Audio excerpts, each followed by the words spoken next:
Hello everyone, मेरा नाम है अमनप्रीत सिंह चड्ढा और आप मेरे को देख रहे हैं केजीएस ऐप पर। बच्चों, स्वागत है आपका आज के सेशन में। आज हम नया सब्जेक्ट स्टार्ट करने वाले हैं जिसका नाम है engineering mechanics.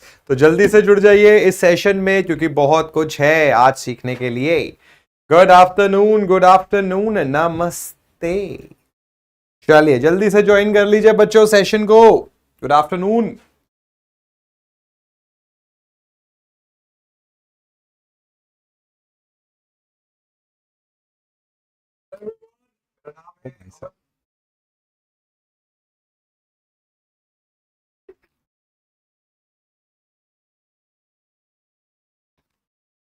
Good afternoon. I am well and good. आप लोग कैसे हैं?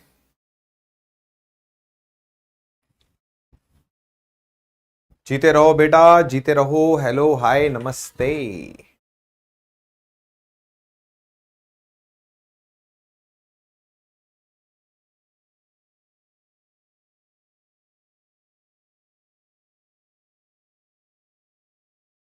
Good afternoon. तो प्यारे बच्चों, आज हम एक बहुत इंटरेस्टिंग सब्जेक्ट स्टार्ट करेंगे। बहुत सारे बच्चे इस सब्जेक्ट को लेकर फैमिलियर नहीं है, उन्हें इस सब्जेक्ट की इंपॉर्टेंस नहीं पता है। तो आज इस सब्जेक्ट की इंपॉर्टेंस के बारे में मैं आपको बताऊंगा।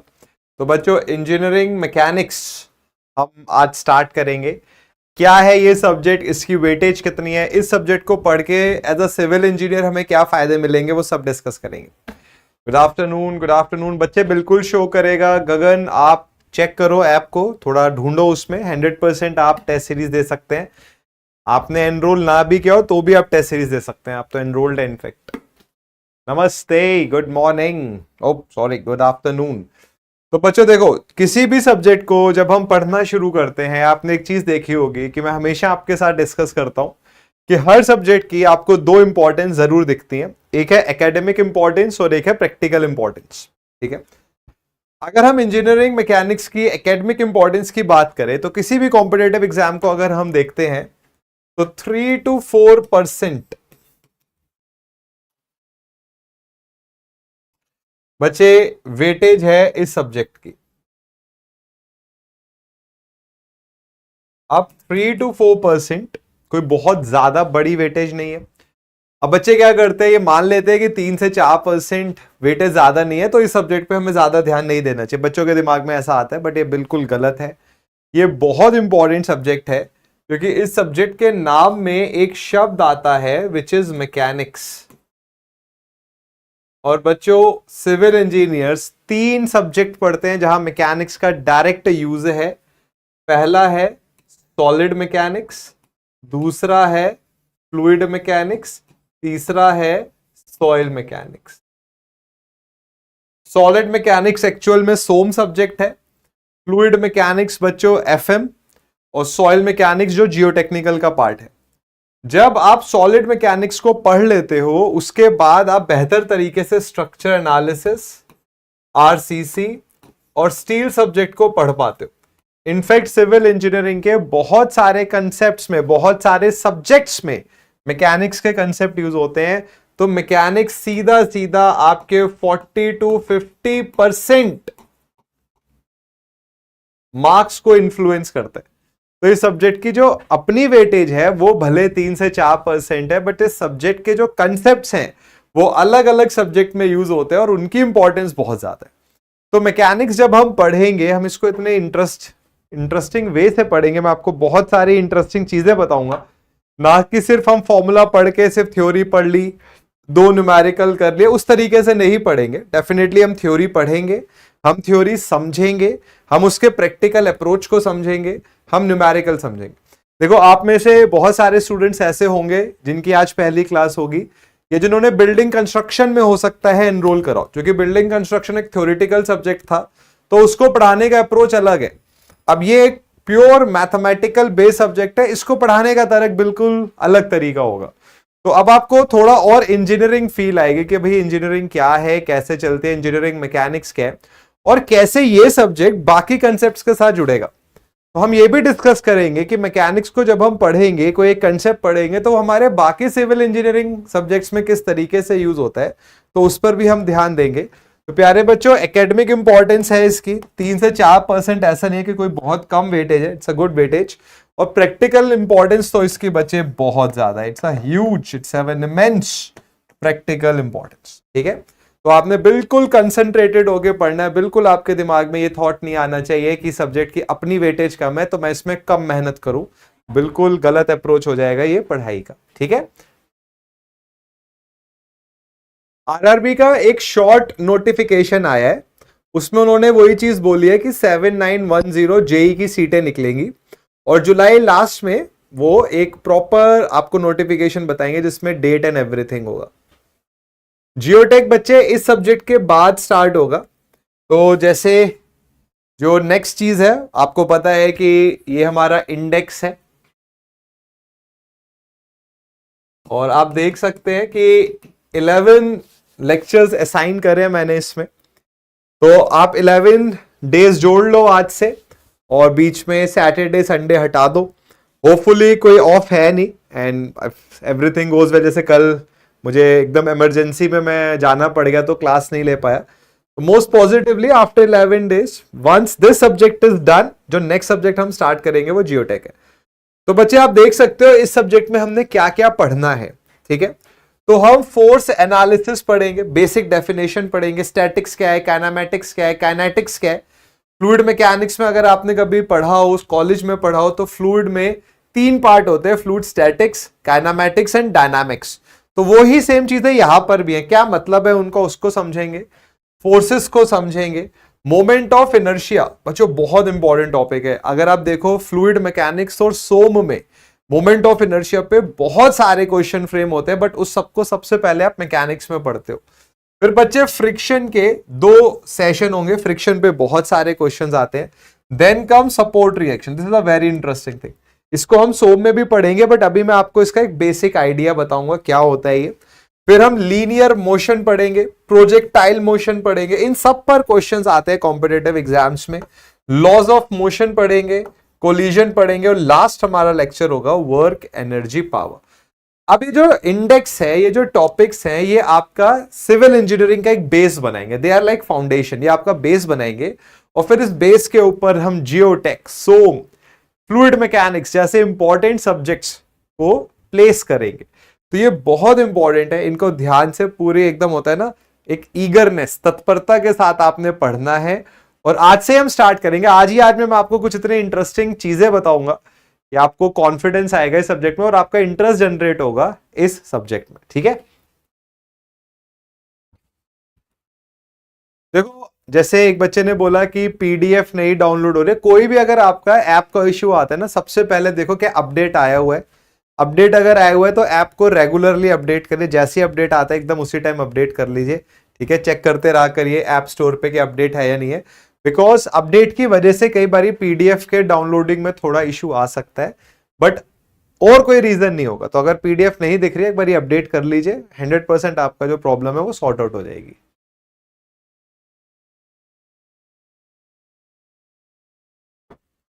देखो हमारा, मैं आपको ऑनेस्टली बताऊं, जैसे मैं एक सोम सब्जेक्ट है जो यूपी ट्रिपल एससी वालों ने पढ़ा है और बाकी ने नहीं पढ़ा है। मैं एक चीज बताना चाह रहा हूं कि एज अ टीचर्स हमारी जो मेंटेलिटी है वो ये है कि जल्दी सिलेबस खत्म हो, हमें ऐसे कुछ को टरकाना नहीं है कि आप भी जल्दी फ्री हो जाओ। तो देखो हम सोम पढ़ चुके हैं, इसी ऑर्डर में हमने पढ़ा था। कॉन्क्रीट टेक्नोलॉजी पढ़ चुके हैं, आरसीसी पढ़ चुके हैं, बिल्डिंग कंस्ट्रक्शन पढ़ चुके हैं, इंजीनियरिंग मैकेनिक्स आज से स्टार्ट होगा। ये तो सबने पढ़ लिया, दोनों बैचेस में चल रहे हैं। ये यूपी ट्रिपल एससी में भी हो गया है और जेई फाउंडेशन में हो गया। ये है जो यूपी ट्रिपल एससी ने पढ़ा है बट जेई ने नहीं पढ़ा। और April 1 I believe was the date जब पढ़ाना मैंने शुरू करा था। तो आप देख सकते हो अप्रैल, मई, जून, जुलाई इज ऑलमोस्ट फिनिश। तो 4 महीने में हमने 5 सब्जेक्ट पढ़ लिए। ठीक है, और इनमें ये 3 तो बहुत इंपॉर्टेंट सब्जेक्ट है। तो हमारी सीधी सीधी मेंटेलिटी ये है कि जल्दी जल्दी जल्दी नहीं, मतलब एक अच्छी स्पीड से हम सिलेबस कवर करें। वो नहीं कि होता है ना धीरे धीरे पढ़ा रहे हैं और लास्ट में मैं आपकी 10-10 घंटे क्लासेस बोल रहा हूँ कि हाँ भैया आज 10 घंटे पढ़ेंगे। तो तो बिल्कुल ऐसा नहीं करेंगे, अभी से एक अच्छी स्पीड मेंटेन करेंगे कि आपके एग्जाम से पहले आपका सिलेबस खत्म हो जाए और आपके पास सफिशिएंट टाइम हो रिवाइज करने का। ठीक है, अब थोड़ा सा आगे बढ़ते हैं और सब्जेक्ट की तरफ देखते हैं। तो बच्चों आज हमारा, जैसे कि अभी हमने देखा, लेक्चर फर्स्ट है और लेक्चर फर्स्ट है फोर्स एनालिसिस। बट आज हम क्या करेंगे, आज हम इस सब्जेक्ट के बेसिक के बारे में पढ़ेंगे। ठीक है, बिल्कुल बेसिक से। मैकेनिक्स क्या है, हमारा सब्जेक्ट का नाम है इंजीनियरिंग मैकेनिक्स। हम पढ़ते हैं solid mechanics, fluid mechanics, soil mechanics. Mechanics क्या है, व्हाट इज मैकेनिक्स। तो प्यारे बच्चों, अगर मैं आपसे पूछूं कि आप मुझे सबसे बेसिक क्वेश्चन का आंसर दीजिए कि व्हाट इज मैकेनिक्स, तो बच्चे मैकेनिक्स जो है ये वो ब्रांच है साइंस की जहां पर एक बॉडी की आप स्टडी करते हो जब उस पर फोर्स लगाई जाती है। कोई भी बॉडी आप देख लीजिए, ये रिमोट ले लीजिए, ये स्मार्ट बोर्ड ले लीजिए, ये मार्कर ले लीजिए, जब आप किसी भी बॉडी पर फोर्स लगाते हो तो फोर्स कोशिश करता है उस बॉडी के बिहेवियर में चेंज लाने की। इस चेंज की स्टडी को हम मैकेनिक्स में पढ़ते हैं। तो what is mechanics, it is that branch of science, it is that branch of science which deals in the study of change of behavior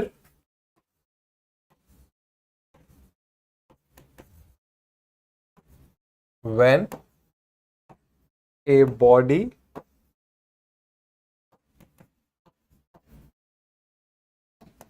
is subjected to a force। तो जब आप किसी भी बॉडी में एक फोर्स लगाते हो तो यह फोर्स कोशिश करता है उस बॉडी में एक चेंज लाने की। इस चेंज की स्टडी को आप इंजीनियरिंग मैकेनिक्स में या मैकेनिक्स में पढ़ते हो। अगर बच्चे ये बॉडी जिसमें आप फोर्स लगा रहे हो सॉलिड है तो हमारा सब्जेक्ट बन जाता है स्ट्रेंथ ऑफ मटेरियल्स, जिसको हम बोलते हैं सॉलिड मैकेनिक्स। अगर ये बॉडी फ्लूइड है, फ्लूइड पर फोर्स लगा रहे हो, फ्लूइड के बिहेवियर में चेंज आ रहे हैं, तो इसकी स्टडी हम करते हैं इन फ्लूइड मैकेनिक्स। और अगर ये बॉडी सॉइल है, सॉइल पर आपने फोर्स लगाया, सॉइल के बिहेवियर में चेंज आया, अब आप इस चेंज की स्टडी कर रहे हो, तो ये है सॉइल मैकेनिक्स। तो तीनों ही चीज में मैकेनिक शब्द आता है। किस मटेरियल पर आप फोर्स लगा रहे हो, ऑन दैट बेसिस आपकी ब्रांच अलग हो जाएगी। सॉलिड पर फोर्स लगा रहे हो तो सब्जेक्ट सोम बन जाएगा, फ्लूइड पे फोर्स लगा रहे हो तो सब्जेक्ट फ्लूइड मैकेनिक्स बन जाएगा, सॉइल पर फोर्स लगा रहे हो तो सॉइल मैकेनिक्स बन जाएगा। तो एक इंपॉर्टेंट चीज ये है कि भले ही आप ये तीन सबसे इंपॉर्टेंट सब्जेक्ट्स में आते हैं सिविल इंजीनियरिंग के, बट इन तीनों ही सब्जेक्ट्स में लॉज ऑफ मैकेनिक्स लगते हैं। तो the laws of mechanics are applied in all these three subjects. It is the importance of this subject. तो कभी भी एक सब्जेक्ट को सिर्फ उसके मार्क्स के बेसिस पे जज मत करिए कि एग्जाम में कितने नंबर का है। ये देखिए कि उस सब्जेक्ट की प्रैक्टिकल इंपॉर्टेंस क्या है, वो आपकी नौकरी में आपको कैसे काम आता है, और दूसरा क्या वो सब्जेक्ट्स और सब्जेक्ट्स को इन्फ्लुएंस करता है। तो बिल्कुल करता है। तो बच्चे सिंपल परिभाषा मैकेनिक्स की क्या हो गई, व्हाट इज मैकेनिक्स। तो mechanics is that branch of science, it is that branch of science which deals in the study of change in behavior of the body when subjected to an external force। प्यारे बच्चों, क्या आप ये बात जानते हो, external force is nothing but load. Civil engineers के लिए लोड बड़ा इंपॉर्टेंट शब्द है। तो लोड होता क्या है, it is an external force, it is an external force. तो बच्चे लोड की डेफिनेशन होती है कि एक एक्सटर्नल फोर्स है जो बॉडी में चेंज लाने की कोशिश करता है, which tries to change the behavior of body। आज हमारी फर्स्ट क्लास है, तो आज हम कुछ बहुत बेसिक टर्म्स के बारे में पढ़ेंगे, कुछ इंटरेस्टिंग डिस्कशंस करेंगे। आज आप बहुत कुछ सीखोगे, बट यकीन मानिए कल से तो बिल्कुल होता है ना, आपको बहुत कुछ सीखने को मिलेगा। तो किसी भी सब्जेक्ट की जो फर्स्ट क्लास होती है ना, वो रिलेटिवली आसान होती है क्योंकि वो इंट्रोडक्शन होता है। आज हम बेसिक टर्म्स के बारे में सीखेंगे, स्टैटिक्स क्या होता है, डायनामिक्स क्या होता है, काइनामेटिक्स क्या होता है, काइनेटिक्स क्या होता है, रिजिड बॉडी क्या होती है, डिफॉर्म्ड बॉडीज क्या होती है, बेसिक पढ़ेंगे। बट फिर धीरे धीरे देखिए, हमेशा एज अ टीचर मेरी कोशिश ये रहती है कि बिल्कुल जीरो से स्टार्ट करें, बिल्कुल ए से स्टार्ट करें और जेड तक जाए। Will start from the very basic but will reach the mountain, हम एकदम माउंटेन के टॉप तक जाएंगे और आपको रेगुलर न्यूमेरिकल सेशंस करने होंगे। आज रिलेटिवली न्यूमेरिकल कम होंगे, 2-3 न्यूमेरिकल ही हैं, बट कल से न्यूमेरिकल सेशंस बढ़ेंगे क्योंकि पूरा न्यूमेरिकल अप्रोच सब्जेक्ट है। तो जो क्वेश्चंस मैं आपको एज अ होमवर्क दूंगा उनको जरूर आपने अटेम्प्ट करना है। बट बच्चों, सबसे पहले मुझे बताओ, जो अभी तक हमने बेसिक चीज पढ़ी कि मैकेनिक्स क्या है, मैकेनिक्स का रोल क्या है हमारे सिविल इंजीनियरिंग में, लोड का मतलब क्या है, यहां तक की बात क्लियर है?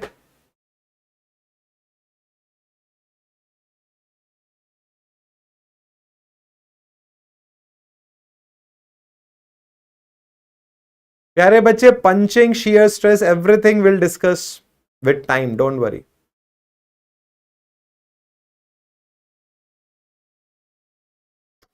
एंड समटाइम्स इट हैपेंस, अगर आपने कोई डाउट पूछा है तो कई बार बच्चों के कमेंट पे डाउट ऊपर चला जाता है और अगर मैंने उसका जवाब नहीं दिया है तो आप दोबारा लिख लेना। ऐसा नहीं सोचिए कि मैं एक पर्टिकुलर डाउट को नहीं आंसर कर रहा हूं, ठीक है। अब बच्चे बात आती है डिवीजन ऑफ मैकेनिक्स। तो मैकेनिक्स के 2 डिवीजन होते हैं और वो उनके नाम से क्लियरली दिखता है, एक है स्टैटिक्स, एक है डायनामिक्स। आप क्या कर रहे हो, आप बॉडी पर फोर्स लगा रहे हो। अब बॉडी पर फोर्स लगने के बाद 2 चीजें हो सकती है, या तो बॉडी मूव करे या बॉडी मूव ना करे। स्टैटिक्स क्या है? ये वो पार्ट है, वो कैटेगरी है मैकेनिक्स की जहां पर फोर्स लगने के बाद भी बॉडी मूव नहीं करती है। So in static what happens is that the body which is under the influence of a force remains at rest। तो आपने एक बॉडी पर फोर्स लगाया, बॉडी अपनी जगह पर रही, तो ये हो जाएगा स्टैटिक्स। अब आपके दिमाग में एग्जाम्पल आना चाहिए, बड़ा सिंपल एग्जाम्पल है बीम। हम सिविल इंजीनियर हैं, सिविल इंजीनियर का एग्जाम्पल लेते हैं बीम। बीम पर एक फोर्स लग रही है, लोड लग रहा है, क्या बीम चलकर आगे जा रही है? नहीं जा रही है। Columns, slabs, stair cases, foundations, ये सब स्टैटिक्स का पार्ट हो गया। तो अगर एक बॉडी पर फोर्स लगने के बाद भी वो बॉडी मूव नहीं कर रही है तो वो है स्टैटिक्स। डायनामिक्स, डायनामिज्म से आ गया, डायनामिक्स मतलब मूव करना। तो अगर फोर्स लगने के बाद बॉडी मोशन में है तो बॉडी इज इन मोशन, तो ये हो गया डायनामिक्स। कोई एग्जाम्पल सोचिए, ऑटोमोबाइल्स हो गए, आपने ऑटोमोबाइल पर फोर्स लगाई, वो खिसक कर आगे चले गए, तो ये हो गया डायनामिक्स। एरोप्लेन, कोई भी बॉडी जिस पर फोर्स लगाने के बाद वो मूव कर रही है। अब अगर हम सिविल इंजीनियरिंग की बात करें तो हमें स्टैटिक्स का ज्यादा रोल रहता है। सिविल इंजीनियर स्टैटिक्स में ज्यादा डील करते हैं क्योंकि हम बेसिकली पढ़ते हैं बिल्डिंग कंस्ट्रक्शन को, और बिल्डिंग कंस्ट्रक्शन में जो हमारे कंपोनेंट्स हैं वो अपनी जगह पर रहते हैं। और मैकेनिकल इंजीनियर्स जो है वो डायनामिक्स को ज्यादा पढ़ते हैं। तो सिविल इंजीनियर्स के लिए स्टैटिक्स ज्यादा इंपॉर्टेंट होता है और मैकेनिकल इंजीनियर्स के लिए डायनामिक्स ज्यादा इंपॉर्टेंट होता है।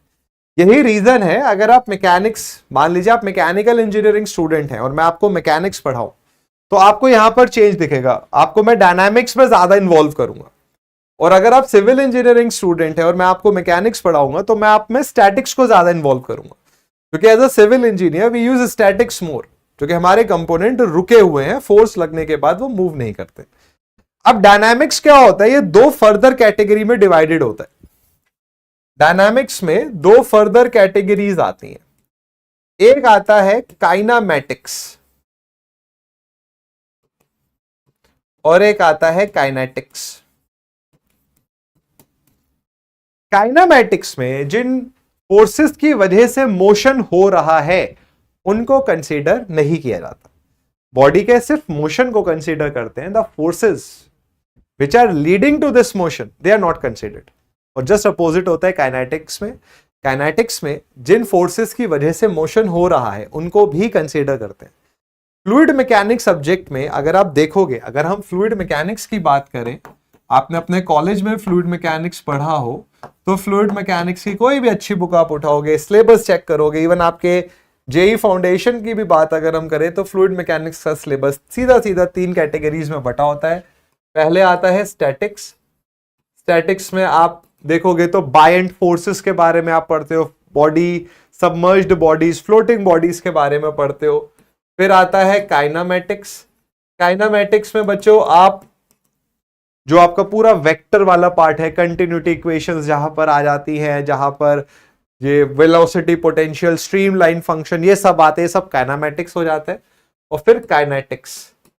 काइनेटिक्स में आप बर्नौलीज प्रिंसिपल के बारे में पढ़ते हो, डिस्चार्ज के बारे में पढ़ते हो, पाइप्स इन बेंड के बारे में पढ़ते हो। बड़ा इंटरेस्टिंग टॉपिक होता है पाइप्स इन बेंड, या बेंड, जब पाइप बेंड करते हैं।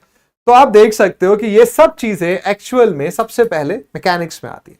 तो अगर हम डिवीजन ऑफ मैकेनिक्स की बात करें तो पहला है statics, where the bodies remain in rest after the application of load. So in such category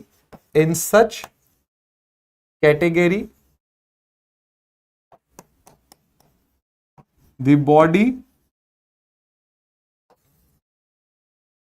remains at rest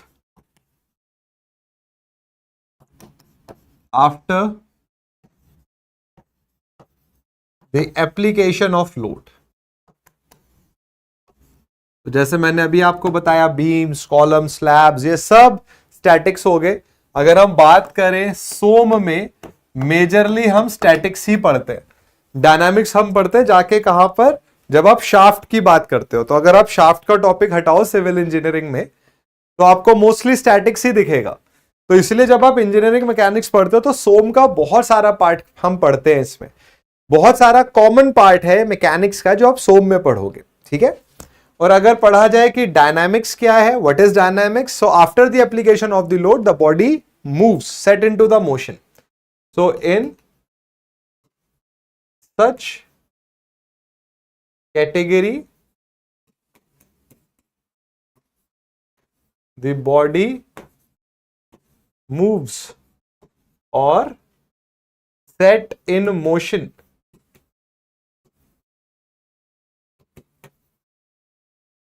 after the application of load। अब हमने पढ़ा कि जो डायनामिक्स है ये फर्दर 2 पार्ट्स में बटा होता है, एक है काइनेटिक्स, एक है काइनामेटिक्स। काइनामेटिक्स में जिन फोर्सेस की वजह से मोशन होता है हम उनको कंसीडर नहीं करते हैं। So forces causing the motion are not considered.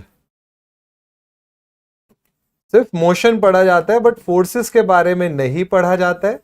जबकि काइनेटिक्स में the forces causing the motion are also studied. यहां पर फोर्सेस कॉजिंग द मोशन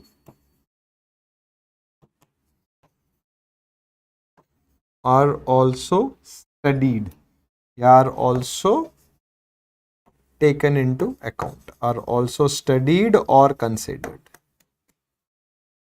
तो बच्चों अभी तक अगर हम डिवीजन की बात करें, इसको मैं थोड़ा सा बड़ा कर दूं तो इंजीनियरिंग मैकेनिक्स की 2 डिवीजन है, डायनामिक्स और स्टैटिक्स।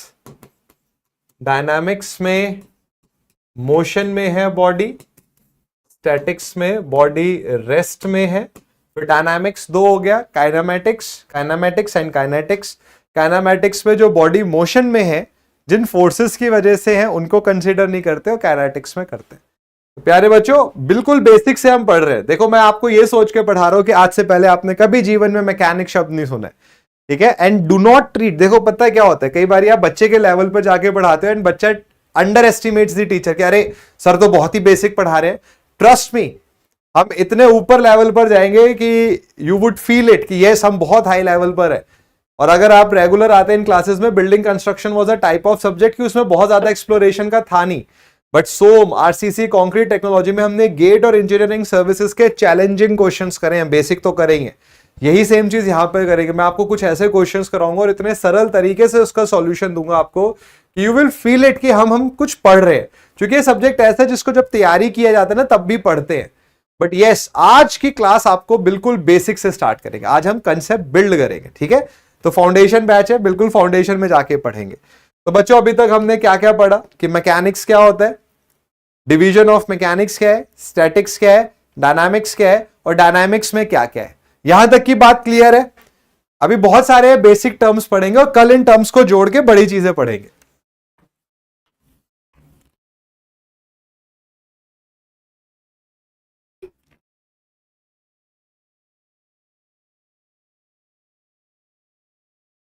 मनीष बिल्कुल।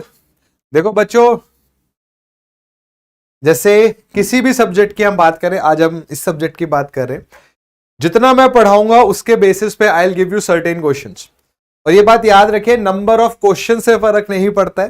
कहने को मैं आज आपको 30 न्यूमेरिकल करा दूं बट सब एक ही जैसे थे तो कोई मतलब नहीं है उसका। हम 10 क्वेश्चन करें, 15 क्वेश्चन करें, बट ऐसे क्वेश्चन करें जो हमें बेहतर बनाए, तो वही सबसे इंपॉर्टेंट चीज है।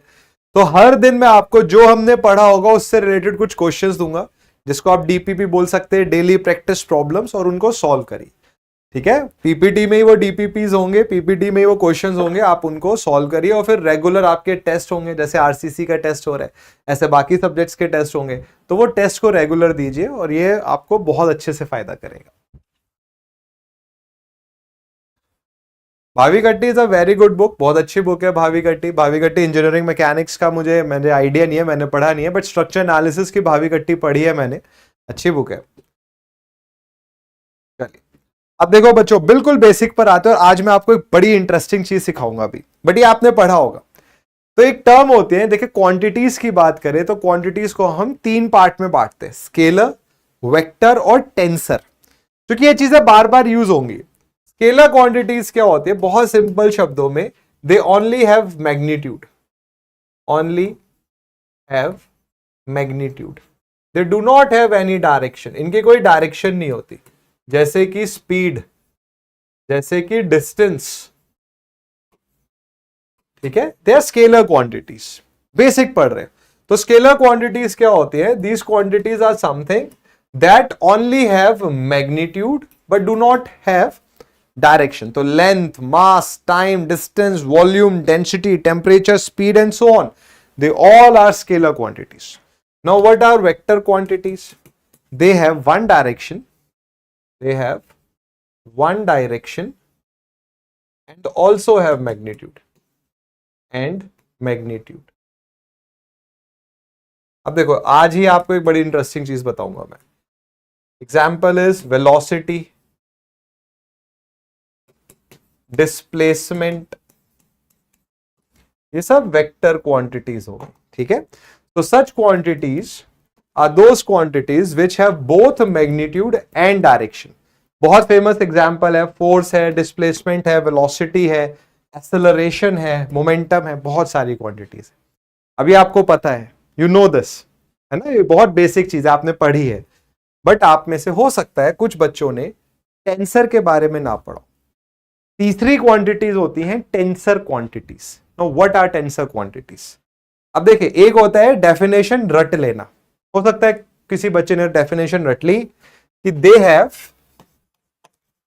Have more than one direction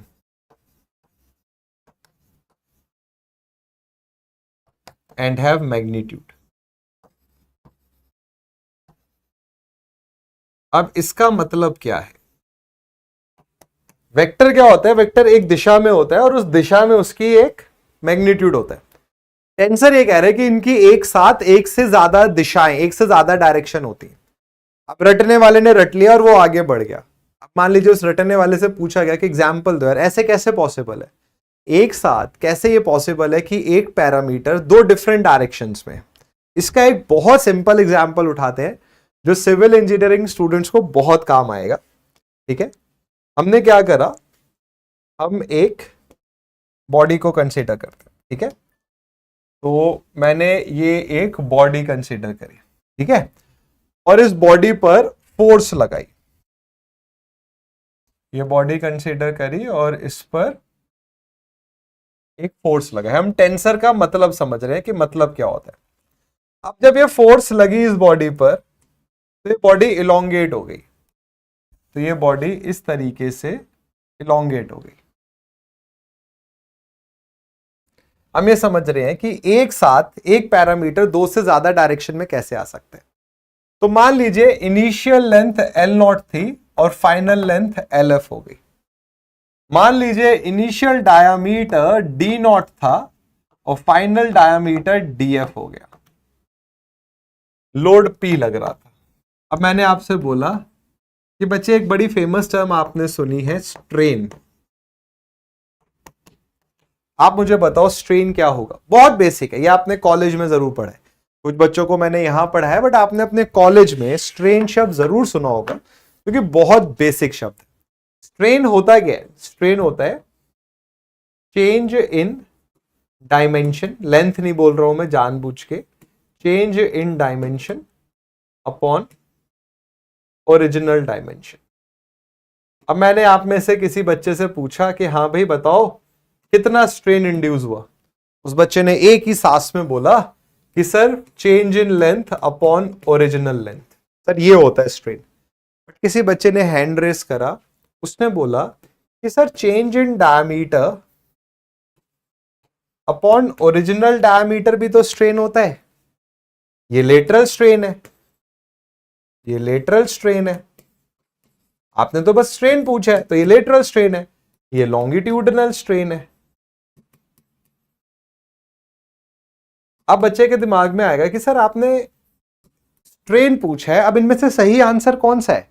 दोनों आंसर सही है, क्योंकि स्ट्रेन एक साथ दो डायरेक्शन में आया। एक लोड की डायरेक्शन में, जो लोड की डायरेक्शन में स्ट्रेन होता है वो होता है longitudinal. This is in the direction of load, this is longitudinal strain. Lateral strain क्या होता है? In the direction perpendicular to the load, ये लोड से परपेंडिकुलर डायरेक्शन में होता है। एक साथ एक पैरामीटर दो डिफरेंट डायरेक्शंस में आया, due to this reason the strain, this is a tensor quantity. ये एक टेंसर क्वांटिटी हो गया। तो बच्चों हम स्केलर्स और वेक्टर्स पर तो बहुत पढ़ाई करते हैं, हम टेंसर्स पर बहुत पढ़ाई नहीं करते। तो tensor quantities are those quantities which have more than one direction and magnitude. और इसका एक बहुत बढ़िया एग्जांपल हो गया स्ट्रेन। इनफैक्ट स्ट्रेस भी एक टेंसर क्वांटिटी होता है।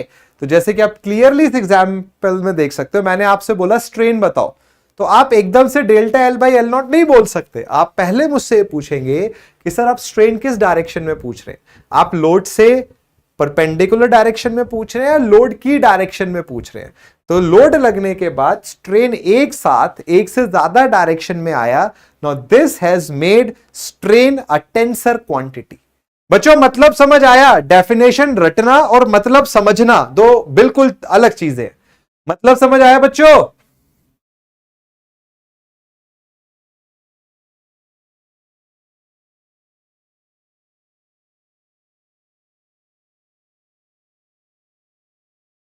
सब एग्जाम के सिलेबस में होता है बच्चे इंजीनियरिंग मैकेनिक्स, क्योंकि मोमेंट ऑफ इनर्शिया के फॉर्मूले आप रटते हो सोम में, बट वो आता है मैकेनिक्स में। अब जैसे मैं आपको एक और बहुत अच्छा एग्जांपल देता हूं जो आपने बहुत टाइम से सुना है, बट वो एक स्ट्रेन क्वांटिटी है और एक टेंसर क्वांटिटी है। क्या है वो? जैसे मैंने ये सेक्शन कंसीडर किया, मैंने आपसे बोला कि ये विड्थ बी है और डेप्थ डी है। अब मैंने आपसे बोला कि अच्छा मुझे ये बताइए इस सेक्शन का आई मतलब सेकंड मोमेंट ऑफ एरिया, जिसको आप मोमेंट ऑफ इनर्शिया भी बोलते हो, क्या होगा?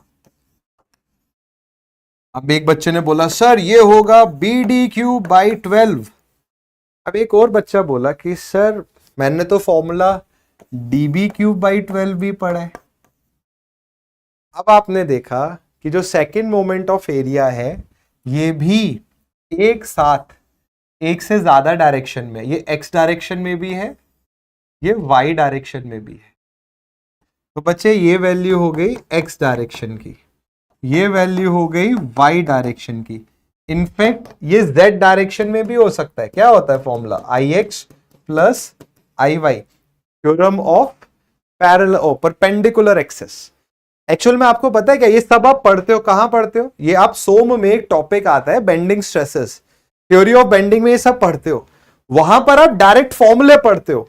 इंजीनियरिंग मैकेनिक्स में आप इन फॉर्मूलों के बारे में पढ़ते हो कि आते कैसे हैं।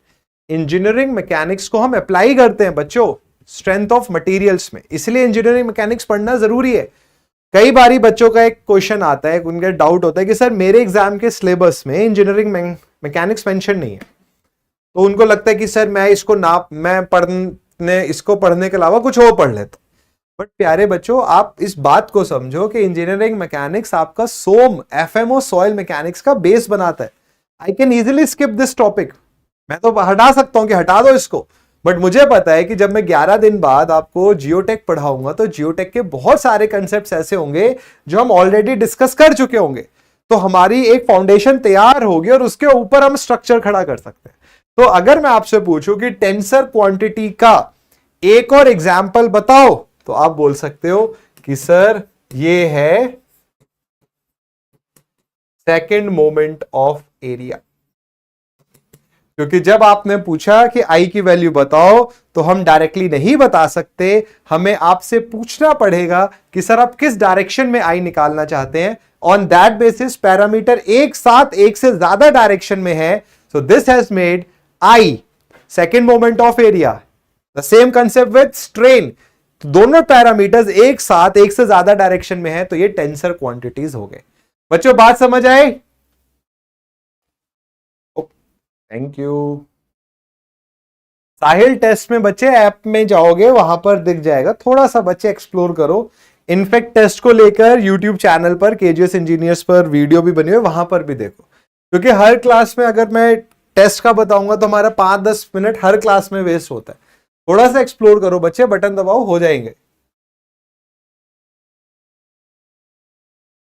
इनफैक्ट पता है आपको एक बड़ा अच्छा पॉइंट बताओ, यहां पर पेड़ लगाकर जो दो बड़ी इंटरेस्टिंग टर्म्स, जो स्केलर और वेक्टर होता है ना, जैसे स्केलर के लिए कोई भी आपको डायरेक्शन नहीं चाहिए, तो scalar is also known as zero order tensor. Zero order tensor बोलते हैं स्केलर्स को। जीरो ऑर्डर मतलब इनके लिए डायरेक्शन नहीं चाहिए, और इसी बेसिस पर वेक्टर्स को फर्स्ट ऑर्डर टेंसर बोलते हैं। Vectors are also known as first order tensor.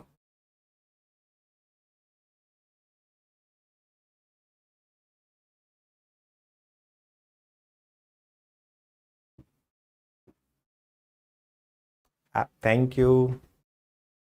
ठीक है बच्चों, तो हमने स्केलर और टेंसर के बारे में हमें पता होता है, हमने इनको कई बारी पढ़ा होता है, स्कूल में अच्छे से पढ़ा होता है। बट टेंसर को लेके हमारे दिमाग में डाउट्स होते हैं, हमें बहुत अच्छे से नहीं पता होता है। तो आई बिलीव अब आपको टेंसर की डेफिनेशन और टेंसर का ट्रू मीनिंग समझ में आ गया है विद एग्जाम्पल्स। ठीक है बच्चों,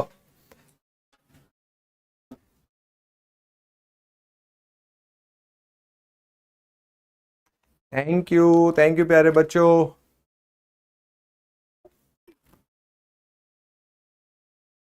अरे यार तुम लोग ही मुझको वो कर रहे हो क्या, मैं शर्मा रहा हूं? You people are making me shy. तो आई एम जस्ट ग्लैड कि जो मैं समझाना चाह रहा हूं आपको समझ आ रहा है। और यकीन मानिए, एक टीचर के लिए सबसे खुशी का मोमेंट होता है वो जब वो जो समझाना चाह रहे हैं बच्चे उसको समझ जाए। यकीन मानिए वो बहुत अच्छी फीलिंग होती है। अब क्या होता है कि आपके चेहरे नहीं दिख रहे, कई बार जब आप क्लासरूम में पढ़ा रहे होते हो तो आपको बच्चे के चेहरे से ही समझ में आ जाता है कि उसको समझ में आ गया। And that gives you a very good clean feeling. और ऑनेस्टली मैं आपको बताऊं, when I was in corporate, मैंने कॉर्पोरेट में काम किया, एक अच्छी कंपनी में एक अच्छी पोजीशन पे था मैं, बट वो होता है ना कि always wanted to be a teacher और an army person. So I am glad आप लोगों को समझ आ रहा है, ये बहुत अच्छी बात है भाई। और देखो, मैं हमेशा इस चीज को बोलता हूं कि बहुत अच्छी बात है, आपको समझ में आ रहा है, बट मेक श्योर आप ये डेटा रिटेन करें। कई बार क्या होता है, हम एक पर्टिकुलर पॉइंट पर सीख जाते हैं, बट हमें उसको रिटेन रखना है। तो मेक श्योर जो आप पढ़ रहे हो वो रिटेन रहना चाहिए। वो ऐसा नहीं होना चाहिए कि आज पढ़ा कल भूल गया। और अब कैसे रिटेन रहेगा? जब आप खुद को समझाओगे बहुत सिंपल शब्दों में। बच्चों ये बात याद रखिए, अगर आपको ये पता करना है कि एक कंसेप्ट को आप खुद सीख पाए या नहीं सीख पाए, तो क्या करिए, उस कंसेप्ट को खुद को समझाइए। कोई भी कंसेप्ट ले लीजिए आप, इंजीनियरिंग का या कोई भी आउट ऑफ इंजीनियरिंग कोई भी कंसेप्ट, अगर आप अपनी एक्सप्लेनेशन से खुद को सेटिस्फाई कर सकते हैं, खुद को कन्विंस कर सकते हैं, तो आप किसी को भी कन्विंस कर लेंगे। तो मेक श्योर अगर आपको ये पता करना है ना कि आपको second moment of area, tensor quantity का पता चला नहीं चला, तो खुद को सिखाइए। अगर आपने खुद को कन्विंस कर लिया तो आप इजीली किसी को भी कन्विंस कर सकते हो। ठीक है, तो हमने टेंसर क्वांटिटीज के बारे में पढ़ लिया। अब कुछ बेसिक डेफिनेशंस हैं। ये डेफिनेशंस बच्चों बार बार इस्तेमाल होती हैं। इनमें एक बड़ा ही बेसिक डेफिनेशन है मैटर। तो मैटर क्या है? Anything, anything that occupies space. कोई भी ऐसी चीज जो स्पेस ऑक्यूपाई कर रही है उसको हम मैटर बोलते हैं। So anything that occupies space is known as matter. अब मैटर के हम बोलते हैं ना, 3 डिफरेंट स्टेट होती है, वैसे एक्चुअल में 5 स्टेट्स होती है मैटर की। Solid, liquid, gas. मोस्टली हमें इन्हीं की जरूरत होती है, बट 2 और स्टेट्स होती हैं, plasma and Bose-Einstein condensate. But ज्यादातर हम शुरुआत की 3 स्टेट्स में ही रहते हैं। So anything that occupies a space, possesses mass and offers resistance to any external force is known as matter। तो जैसे कि इन्होंने बोला कि आयरन ये सब है, तो बेसिक है, बट 5 स्टेट्स हैं मैटर की। 5 स्टेट्स ऑफ मैटर हैं। अब हम अपने सिलेबस की बात करें तो हमें मोस्टली 2-3 की ही जरूरत पड़ती है। तो बच्चे कौन कौन सी स्टेट हो गई? सॉलिड हो गया, लिक्विड हो गया, गैस हो गया, प्लाज्मा हो गया, और हो गया बोस आइंस्टीन कंडेंसेट। अब एज अ सिविल इंजीनियर हमें इन 2 की ज्यादा जरूरत है, और मैकेनिकल इंजीनियर्स गैस को भी बहुत पढ़ते हैं। मैकेनिकल वाले, क्योंकि आपको पता है वो गैसेस, जब कंबशन होता है गैसेस इवॉल्व होती हैं, उसको बहुत पढ़ते हैं। तो हमारे लिए सॉलिड लिक्विड का रोल ज्यादा है, और मैकेनिकल सॉलिड लिक्विड और गैस पे है। प्लाज्मा, बोस आइंस्टीन कंडेंसेट बहुत हायर टर्म्स है, हमें उनकी जरूरत नहीं पड़ती। अब एक टर्म आती है पार्टिकल। सबसे सूक्ष्म जिस बात हम कर रहे हैं वो पार्टिकल हो गया। तो any object that has infinitely small volume, जिसकी वॉल्यूम नियरली 0 हो, जिस पार्टिकल की वॉल्यूम नियरली 0 हो, ठीक है, but has a mass which can be concentrated at a point is known as particle। Electrons, protons, ये जो भी हैं, जितने भी ये पार्टिकल है जिनकी वॉल्यूम ना के बराबर है बट कुछ मास है, इनको पार्टिकल बोला जाता है। हम बोलते हैं ना एक बॉडी पार्टिकल से मिलकर बनती है। तो ये बेसिक डेफिनेशंस है, ठीक है, बट हमारा आज पहला दिन है तो हमें बेसिक डेफिनेशंस के बारे में पढ़ना है। तो मैटर जो स्पेस ऑक्यूपाई करे, 5 स्टेट है मैटर की। पार्टिकल जिसकी वॉल्यूम ना के बराबर हो बट कुछ मास हो, उनको पार्टिकल्स बोलते हैं। बॉडी, अब देखिए यहां बड़ा इंटरेस्टिंग आएगा, ये आपके सिलेबस का बड़ा इंपॉर्टेंट पार्ट है। बॉडी, रिजिड बॉडी, फिर आएगा डिफॉर्म्ड बॉडीज, और फिर आएगा इलास्टिक बॉडी। बड़ा अच्छा डिस्कशन करेंगे। बॉडी क्या है? Anything that has a definite shape and consist of number of particles is known as body. कोई भी बॉडी जिसकी एक डेफिनेट शेप है, जैसे ये एक डेफिनेट शेप है, जैसे ये एक डेफिनेट शेप है, ये एक डेफिनेट शेप है। Anything which has a definite shape and consist of number of particles, this is known as a body। अब अगर हम बात करें तो जो बॉडीज हैं इनको हम ब्रॉडली दो पार्ट्स में क्लासिफाई कर सकते हैं। तो बच्चे एक है रिजिड बॉडीज और एक है डिफॉर्म्ड बॉडीज। अब रिजिड बॉडीज क्या होती है? रिजिड बॉडीज में फोर्स लगाने के बाद दो पार्टिकल्स के बीच का डिस्टेंस में फर्क नहीं आता है। तो what are rigid bodies? In such bodies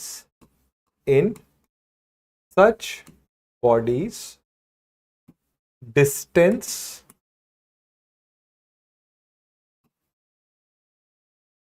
between the particles do not change after the application of load. After the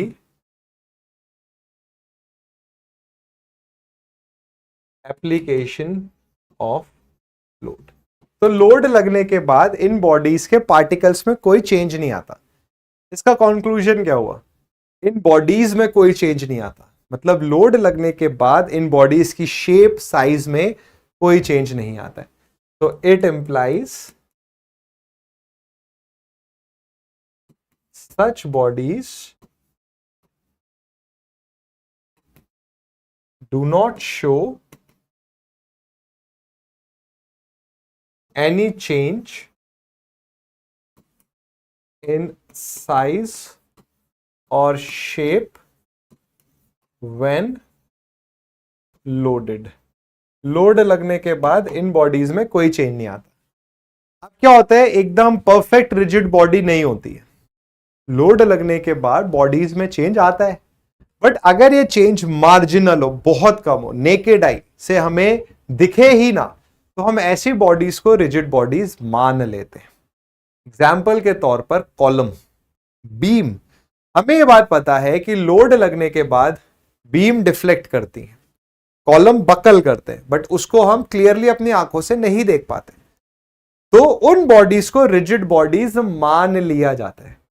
तो एक्चुअल में रिजिड बॉडी में लोड लगने के बाद कोई चेंज नहीं आता, बट अगर चेंज इतना कम हो कि जो हमें ऑब्जर्व ही ना हो, तो हम बॉडीज को रिजिड मान सकते। ठीक है, जो बच्चे आपका सोम सब्जेक्ट होता है ना, स्ट्रेंथ ऑफ मटेरियल्स, वो यही मानता है कि बॉडीज रिजिड है। बीम्स, कॉलम, शाफ्ट, इन सबको वो रिजिड मान लेता है, तब ये सारा एनालिसिस हो पाता है। नहीं तो एनालिसिस इतना कॉम्प्लिकेटेड हो जाएगा कि हो ही नहीं पाएगा। अब जैसे कि नाम सजेस्ट कर रहा है, दूसरे टाइप की बॉडीज होती है डिफॉर्म्ड। डिफॉर्म्ड, तो बच्चे डिफॉर्म बॉडीज में क्या होता है? After the application of the load the distance between the particle changes, मतलब लोड लगने के बाद ये बॉडीज आपको चेंज दिखाएंगी। तो such bodies show change after the application of load.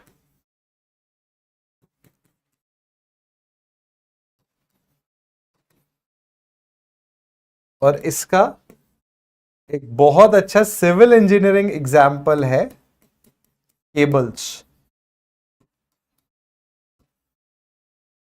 तो बच्चे केबल्स जो आप सस्पेंशन ब्रिजेस में देखते हो, लोड लगने के बाद इनकी शेप में बदलाव आता है। पैराबोलिक शेप हो जाएगी, कैटेनरी आपने सुना होगा, पढ़ेंगे भी हम। कैटेनरी एक शेप होती है जो सेल्फ वेट की वजह से आती है, चेन्स में भी आप पढ़ते हो इस चीज को।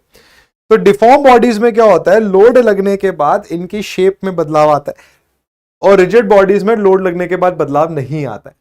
तो हमारी जो सिविल इंजीनियरिंग है वो बेसिकली रिजिड बॉडीज के अराउंड ही होती है। ठीक है, तो जरा इसी चीज की डेफिनेशन देखें।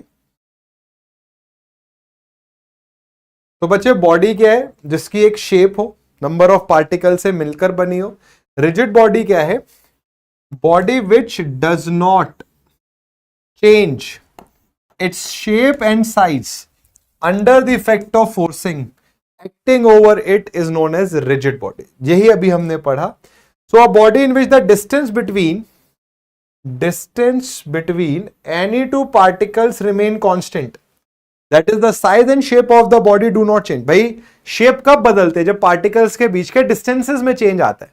तो अगर हम ये बोल रहे हैं कि दो पार्टिकल के बीच के डिस्टेंस में चेंज ही नहीं आ रहा है, तो size and shape will remain same and the body will become rigid. तो rigid body exhibits no relative deformation, भाई डिफॉर्मेशन ही नहीं दिखेगा क्योंकि चेंज ही नहीं आ रहा between two parts when it is acted upon by a force system. अब ये तो रिजिड बॉडी एक्चुअल में है ही नहीं, हम जो बॉडीज पढ़ रहे हैं उनमें डिफॉर्मेशन होता है, बट वो डिफॉर्मेशन इतना कम है कि हम उनको इग्नोर कर देते हैं, बट एनालिसिस रिजिड बॉडी के हिसाब से करते हैं। रिजिड बॉडी मानकर एनालिसिस करना आसान हो जाता है, ठीक है।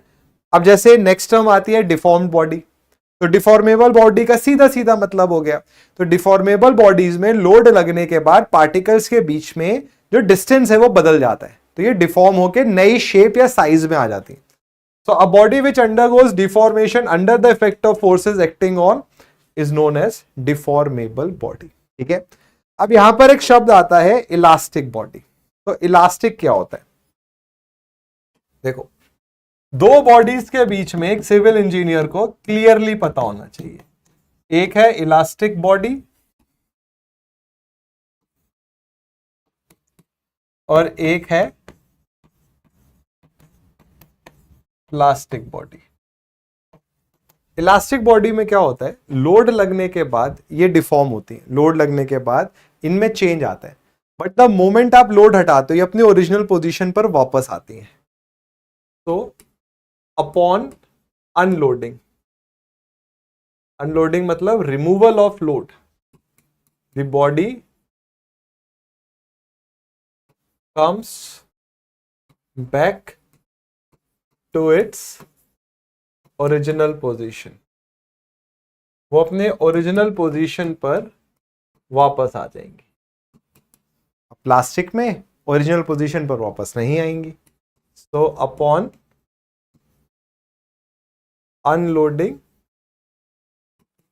दे, plastic bodies they do not come back to their original position. अब ये कोई ऐसा बहुत बड़ा डेटा मैंने आपको नहीं बता दे कि अरे आप बोलो सर ये तो मैंने जीवन में पहली बार ही सुना, नहीं, बट अब मैं जो आपको बताऊंगा हो सकता है वो आप पहली बार ही सुने। तो why bodies are elastic in nature, ये इलास्टिसिटी की प्रॉपर्टी बॉडीज में आती कैसे है, क्यों ऐसा होता है कि लोड हटाने के बाद बॉडी अपने ओरिजिनल पोजीशन पर वापस आती है।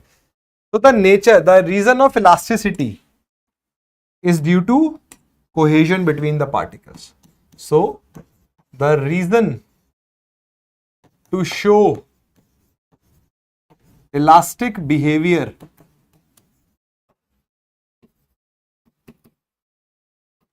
is due to cohesion between the particles. तो बच्चे पार्टिकल्स के बीच में जो कोहेजन होता है, कोहेसिव फोर्सेस होती हैं, अगर वो स्ट्रॉन्ग है तो वो बॉडी को वापस से उसके ओरिजिनल पोजीशन में ले आएंगी। तो एक बड़ा सिंपल सा अगर मैं एक मैथमेटिकल इक्वेशन बनाऊं तो मैंने लिखा एक्सटर्नल फोर्स जो आप बाहर से लगा रहे हो वो पार्टिकल्स के बीच की कोहेसिव फोर्स से कम है। तो पार्टिकल्स में जो कोहेसिव फोर्स है वो ज्यादा है, बाहर से जो फोर्स आ रही है वो कम है, तो पार्टिकल्स अपनी पोजीशन को होल्ड करके रखेंगे, तो बॉडी विल रिमेन इलास्टिक, तो बॉडी इलास्टिक रहेगी। बट अगर जो बाहर से फोर्सेस आ रही हैं, जो एक्सटर्नल फोर्स है, वो कोहेसिव फोर्सेस से ज्यादा हो जाए, वो फोर्सेस जो पार्टिकल को रोक कर रख रही हैं, तो बॉडी प्लास्टिक बन जाती है। तो इसीलिए ये बोला जाता है कि हर बॉडी एक सर्टेन रेंज तक इलास्टिक बिहेवियर दिखाती है, बट जैसे ये रेंज लांघ दी जाएगी बॉडी प्लास्टिक बन जाएगी। कुछ लोगों की इलास्टिक नेचर बहुत हाई लोड तक रहती है जैसे कि स्टील, कुछ बॉडीज का इलास्टिक बिहेवियर बहुत कम लोड तक रहता है जैसे कि कंक्रीट, ठीक है। बट यस, इलास्टिक प्रॉपर्टीज बहुत सारे मटेरियल्स दिखाते हैं।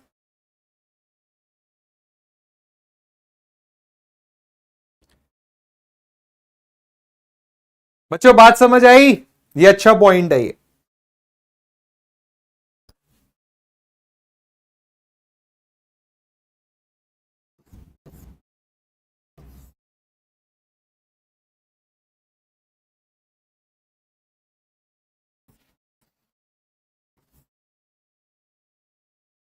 तो यही यहां पर लिखा है, a body which undergo deformation under the effect of forces acting on it and returns to its original shape and size after the removal of the forces is known as elastic body. Elastic body का ये behaviour, elastic behaviour आता है cohesion की वजह से। और अगर आपने एक बारी पार्टिकल्स के बीच का कोहेजन तोड़ दिया ज्यादा फोर्स लगा के, तो फिर बॉडी प्लास्टिक बन जाती है।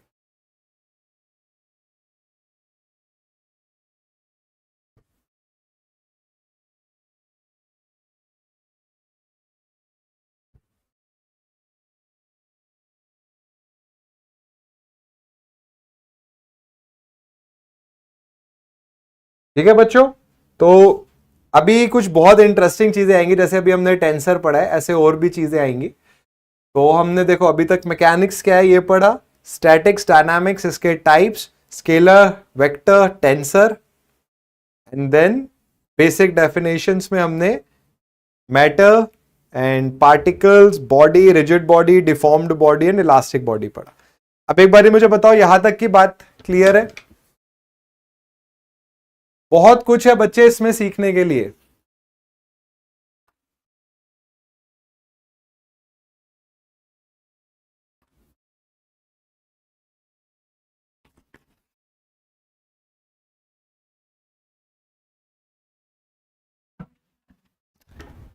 एक शब्द है, इनफैक्ट दो शब्द है, उनका एज अ सिविल इंजीनियर हमें बहुत यूज करना है और बच्चों को थोड़ा सा कंफ्यूजन रहता है इनमें, अभी बता देता हूं। एक है होमोजीनियस, एक है आइसोट्रोपिक। आइसोट्रोपिक से ही मिलता हुआ है एनिसोट्रोपिक। सबसे पहले आइसोट्रोपिक क्या होता है? ये होता है same properties in all direction. Example diamond. कैसे? बच्चे आपने एक डायमंड लो और उसको काटने की कोशिश करो, कट करने की कोशिश करो, तो चाहे आप जो कटिंग टूल है उसको सीधा लेकर आओ, 90 डिग्री के एंगल पर लेकर आओ, 60 डिग्री के एंगल पर लेकर आओ, आपको सेम एफर्ट लगाना पड़ेगा डायमंड को काटने में। तो आप अलग सेम पॉइंट पे, डायमंड का एक पॉइंट आपने मार्क कर लिया, आप सेम पॉइंट पर आप अलग अलग डायरेक्शन से काटने की कोशिश कर रहे हो, but every time same effort लग रहा है। तो जब एक प्रॉपर्टी हर डायरेक्शन में सेम हो तो उसको आइसोट्रॉपिक बोलते हैं। आपके दिमाग में आएगा कि सर सब में यही होता होगा, हर मटेरियल आइसोट्रॉपिक ही होता होगा, हर मटेरियल को अगर हमें काटना है तो हर डायरेक्शन से सेम एफर्ट लगता होगा। ऐसा नहीं होता। एनिसोट्रॉपिक क्या होते हैं? डिफरेंट प्रॉपर्टीज होती है इनकी डिफरेंट डायरेक्शन में, different properties in different directions. Example would. एक मिनट दीजिए, मैं वुड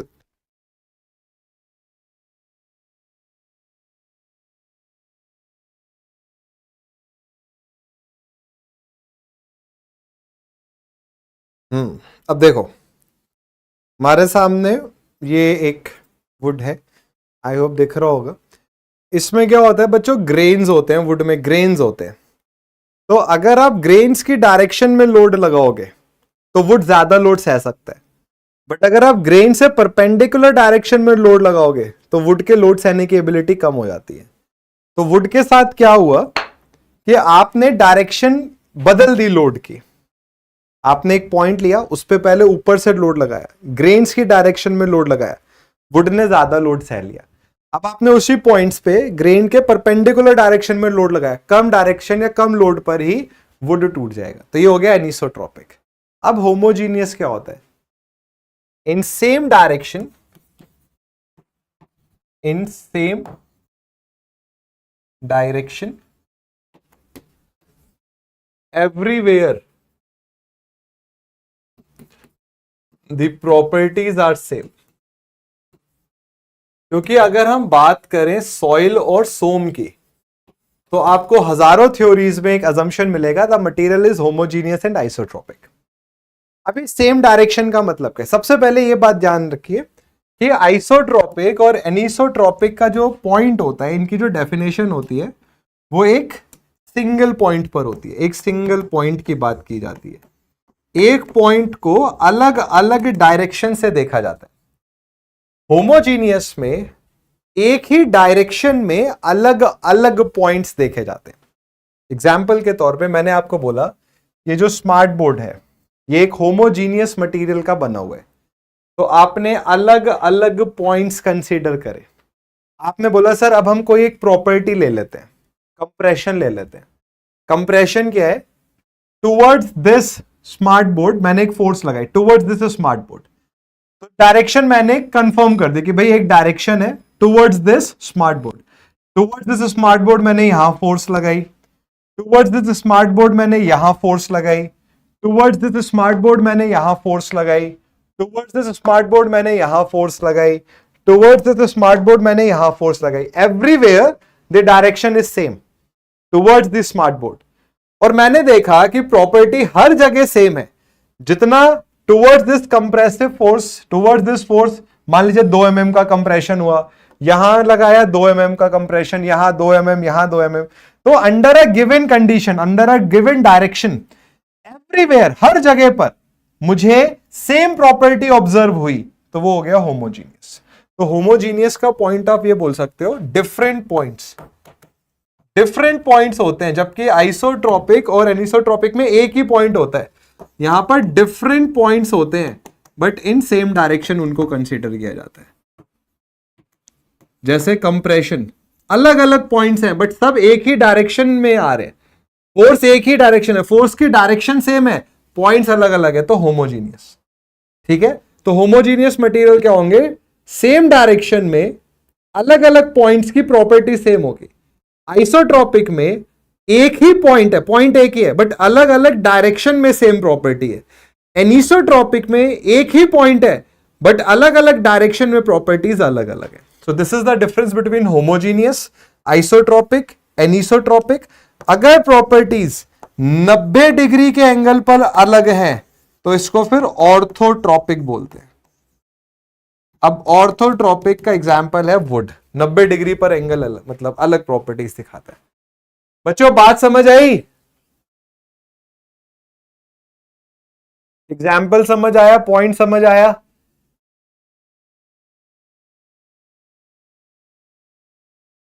क्योंकि ये हम लगातार यूज करेंगे। सोम की हर थ्योरी में मटेरियल होमोजीनियस आइसोट्रोपिक माना जाता है। सॉइल मैकेनिक्स में बहुत जगहों पर सॉइल को होमोजीनियस आइसोट्रोपिक मानते हैं, जबकि सॉइल ना ही होमोजीनियस है और ना ही वो आइसोट्रोपिक है। इस पर भी चर्चा करेंगे। पहले कुछ पढ़ लेते हैं, इसको बाद में बताऊंगा मैं।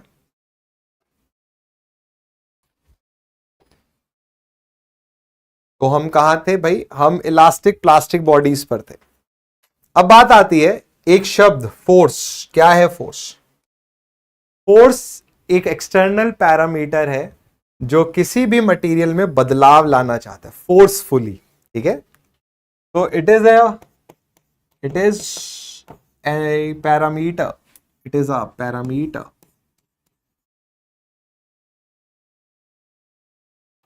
which tends, कोशिश करता है to change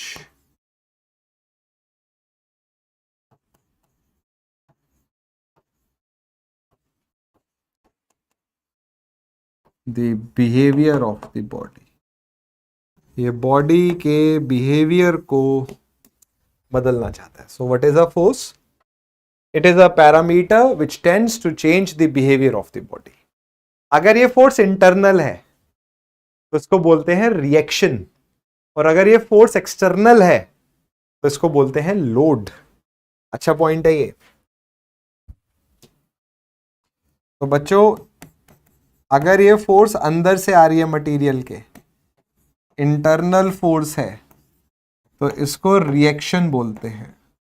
बहुत यूज नहीं करते हम सिंपली सपोर्टेड बीम में रिएक्शंस बताओ एंड ऑल।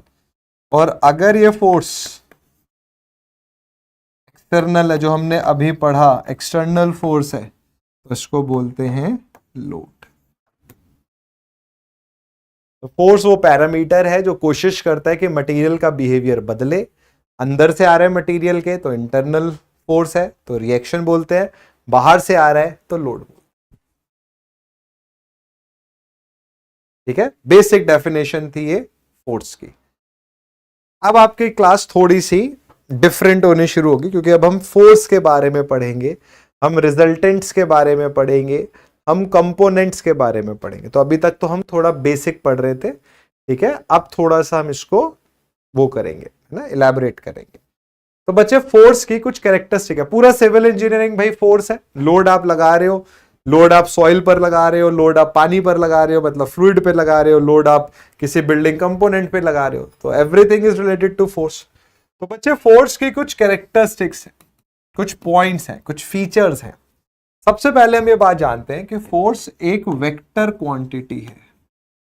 तो अगर फोर्स एक वेक्टर क्वांटिटी है तो इसकी मैग्नीट्यूड होगी, इसकी डायरेक्शन होगी। सो सबसे पहले इट हैज सर्टेन मैग्नीट्यूड, कुछ मैग्नीट्यूड होगा। अगर हम फोर्स की यूनिट की बात करें तो फोर्स की यूनिट होती है न्यूटन। ठीक है, कुछ बेसिक चीजें मैं आपको बता दूं अगर इसमें, तो न्यूटन फोर्स की बेसिक यूनिट है। और इसके बाद फोर्स में एक डायरेक्शन भी होती है। So the direction of the line along which the force acts, it is also known as line of action of the force. तो जो फोर्स है वो हमेशा एक डायरेक्शन में होगा। ये जो एरो है it represents the magnitude of force. अब ये जितना बड़ा होगा उतना ज्यादा मैग्नीट्यूड है, and this is the point of application of the force. जो एरो होता है आपको बताता है कि फोर्स कहां एक्ट कर रही है। अब मान लो आप बोलो सर थोड़ा सा कंफ्यूजन है, तो आपने एक शब्द सुना है हाइड्रोस्टैटिक फोर्स। हाइड्रोस्टैटिक फोर्स क्या सुना आपने? ये रो जी एच हाइड्रोस्टैटिक प्रेशर होता है, हाइड्रोस्टैटिक प्रेशर। ठीक है, रो जी एच। अब अगर हम बात करें इसका डिस्ट्रीब्यूशन कैसा होता है, इसका डिस्ट्रीब्यूशन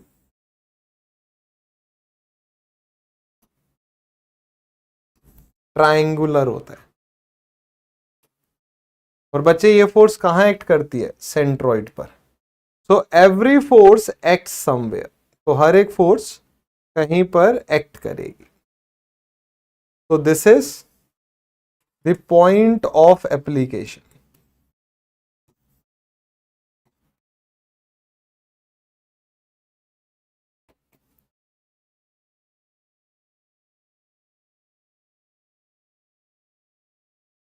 हाँ, अभी फोर्स रिजॉल्व बताऊंगा मैं, वो भी आएगा इसमें। ठीक है, तो हर फोर्स का एक मैग्नीट्यूड होगा और कहीं पर वो एक्ट करेगी। फिर आता है नेचर ऑफ द फोर्स। ठीक है, तो नेचर ऑफ द फोर्स क्या होते हैं? कंप्रेसिव या टेंसाइल। वैसे बहुत टाइप के हो सकते हैं, पुश और पुल। पुल मतलब खींचना, पुश मतलब आप दबा रहे हो। पुश कंप्रेशन हो गया, पुल टेंशन हो गया। बट कई तरीके की पढ़ते हैं हम शेयर फोर्स पढ़ते हैं, हम बेंडिंग फोर्स पढ़ते हैं। बट बेसिक देखें, एकदम सिंपल शब्दों में देखें, मैकेनिक्स की बात करें तो पुश एंड पुल दो फोर्सेस हो सकती हैं। ठीक है, तो one is push and the other is pull. This is denoted by placing an arrow head. This is the arrow head. ये बिल्कुल बेसिक मैकेनिक्स है। ठीक है, in the line of action of the force, किस direction में force लग रही है, आप एरो लगा दो तो पता चल जाएगा इस डायरेक्शन में फोर्स है। फिर the point eight which the force acts on the body. तो आपको ये देखना होता है कि फोर्स किस पॉइंट पर एक्ट कर रही है। जैसे यहां पर अगर ये H है तो H/3 पर एक्ट कर रही है, तो आप ये बात बोल सकते हो कि एक फोर्स हमेशा सेंट्रॉइड पर एक्ट करती है। तो a force always acts at the centroid of the body के सेंट्रॉइड पर एक्ट करेगी। अब ये चीजें हम फ्लूइड मैकेनिक्स में भी पढ़ते हैं, सोम में भी पढ़ते हैं, सॉइल मैकेनिक्स में भी पढ़ते हैं। तो अब बहुत सारे सब्जेक्ट्स में, जैसे अब रिटेनिंग वॉल में होता है कि अर्थ प्रेशर कहाँ एक्ट करेगा, सेंट्रॉइड पे एक्ट करता है, तो ये जो चीजें हैं ये आप हर सब्जेक्ट में पढ़ते हो, ठीक है, तो इंपॉर्टेंट चीजें होती हैं ये। अब आता है principle of physical independence of forces. बहुत आसान है, नाम बड़ा अजीब सा लग रहा होगा। ये कह रहे हैं कि अगर किसी बॉडी पर मल्टीपल फोर्सेस लग रही हैं तो आप उन सब फोर्सेस को किसी एक फोर्स से रिप्लेस कर सकते हो। तो if a number of forces, if a number of forces are simultaneously, simultaneously मतलब एक साथ,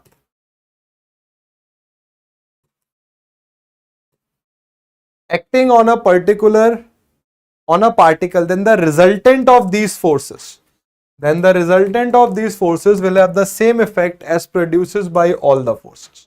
तो अगर एक बॉडी पर कई सारी फोर्सेस लग रही तो आप इन सब फोर्सेस को एक रिजल्टेंट फोर्स से रिप्लेस कर सकते हो, और इस रिजल्टेंट का इफेक्ट वही है जो सब फोर्सेस का आता है। तो अब आप एक टर्म समझ गए होगे कि अब हमारा एक टॉपिक स्टार्ट होगा जहां पर हम रिजल्टेंट के बारे में सीखेंगे, रिजल्टेंट फोर्स। और बच्चों कॉम्पिटिटिव एग्जाम में रिजल्टेंट फोर्स के कई सारे क्वेश्चंस आते हैं, और ये टॉपिक ऐसा है जो बहुत ज्यादा यूज होता है अलग अलग सब्जेक्ट्स में। हम यहां पर आप भी कंपोनेंट को रिजॉल्व करना भी सीखेंगे, ठीक है, ये बेसिक डेफिनेशन है। फोर्सेस को रिजॉल्व करने से पहले कुछ बेसिक टर्म्स का मतलब देख लेते हैं। सबसे पहले कोप्लानर फोर्सेस क्या होती है। तो बच्चे कोप्लानर क्या होती है, ये फोर्सेस एक ही प्लेन में रहेंगी। अब जैसे मैंने ये दो फोर्सेस बनाई F1 F2, दोनों इस प्लेन XY प्लेन में है, तो ये है कोप्लानर। अब मान लीजिए एक फोर्स है जो परपेंडिकुलर है इन दोनों के, तो ये नॉन कोप्लानर होगी, क्योंकि एक फोर्स ऐसी है जो एक प्लेन पर नहीं आ रही। तो सबसे पहले कोप्लानर फोर्सेस क्या हो गई, ये एग्जाम में पूछी जाती है definitions. The forces which line of action lie in the same plane are known as coplanar forces. तो जहां से ये पास हो रहे, जो इनका लाइन ऑफ एक्शन है वो एक ही प्लेन में, जैसे यहां पर ये दोनों XY प्लेन में है, ये X है ये Y है। फिर आता है कोलिनियर फोर्सेस, इनका line of action same line पर होता है। जैसे मान लीजिए एक फोर्स ये है और एक फोर्स ये है, तो ये दोनों फोर्सेस सेम लाइन पर है, तो ये कोलिनियर फोर्सेस हो गए। So these are collinear forces and these are coplanar forces. So the forces whose line of action lie on the same line are known as collinear. ये force इधर जा रही है, ये फोर्स इधर जा रही है, सेम लाइन पर है, तो कोलिनियर है। तीसरा आता है कॉन्करेंट लाइंस। ये फोर्सेस इनकी लाइन ऑफ एक्शन किसी पॉइंट पर आके मिलते हैं, जैसे यहां पर ही था। तो जैसे मान लीजिए एक फोर्स ये रही और एक फोर्स ये रही, तो इनकी लाइन ऑफ एक्शन इंटरसेक्ट कर रही है, इंटरसेक्ट करती है लाइन ऑफ एक्शन किसी पॉइंट पर आकर, उसको बोलते हैं कॉन्करेंट फोर्सेस। तो what are concurrent forces? The forces which meet at one point are known as concurrent forces. The concurrent forces may और मे नॉट बी कोलिनियर, जरूरी नहीं है। अब जैसे यहां पर आप देख लो, ये फोर्स कोलिनियर है क्योंकि सेम लाइन पर, और ये किसी पॉइंट पर आके मिल भी रहे हैं, तो कॉन्करेंट भी है। बट यहां पर आप देख लो, ये कॉन्करेंट है क्योंकि मिल रहे हैं, बट कोलिनियर नहीं है क्योंकि एक लाइन पर नहीं आ रहे दोनों। ये तीनों एग्जाम्पल कोप्लानर फोर्सेस हैं, क्योंकि तीनों ही फोर्सेस एक ही प्लेन पर है। अब इसी बेसिस पर आप अलग अलग फोर्सेस बना सकते हो, non coplanar, non collinear, non concurrent, coplanar, non collinear, इस तरीके से कई सारे परम्यूटेशन कॉम्बिनेशन के आप केसेस बना सकते हो। अभी वो भी मैं बताऊंगा, बट पहले मुझे बताओ बच्चों, ये तीन केसेस समझ आ रहे हैं? ये कॉन्करेंट हो गया,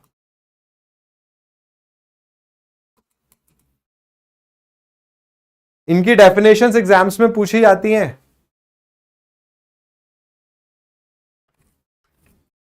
क्योंकि कल हमारा अच्छा खासे न्यूमेरिकल्स होने हैं।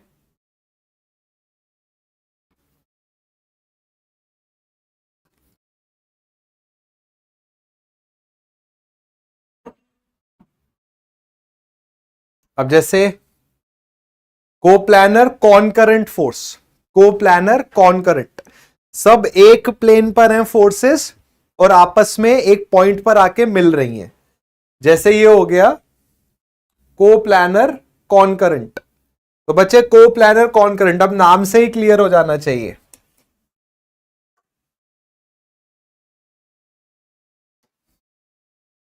सो कोप्लानर कॉनकरेंट फोर्सेस में क्या हो जाएगा, the forces which meet at one point. तो मीट एट वन पॉइंट, तो इसका मतलब तो ये कॉनकरेंट हो गई क्योंकि एक पॉइंट पे मिल रही है और सब एक प्लेन पर है।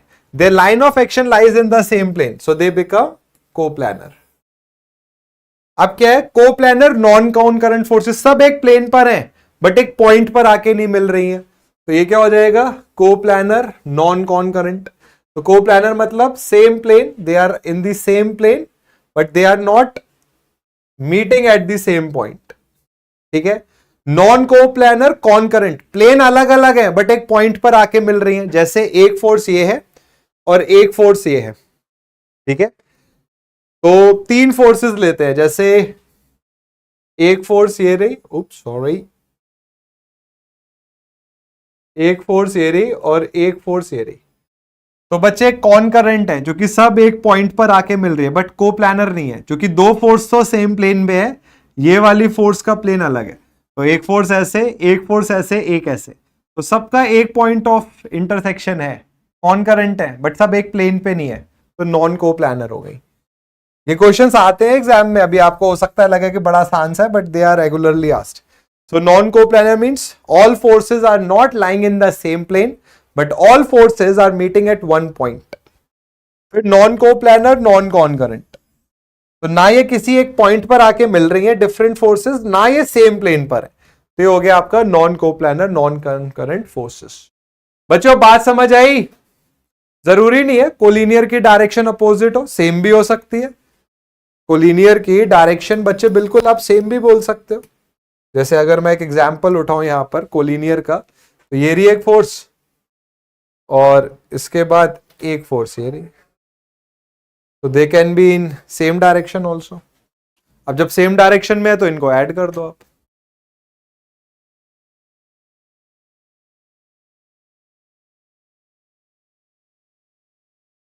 बच्चों कोप्लानर, कोलिनियर, नॉन कॉनकरेंट, ये सब क्लियर हो गया?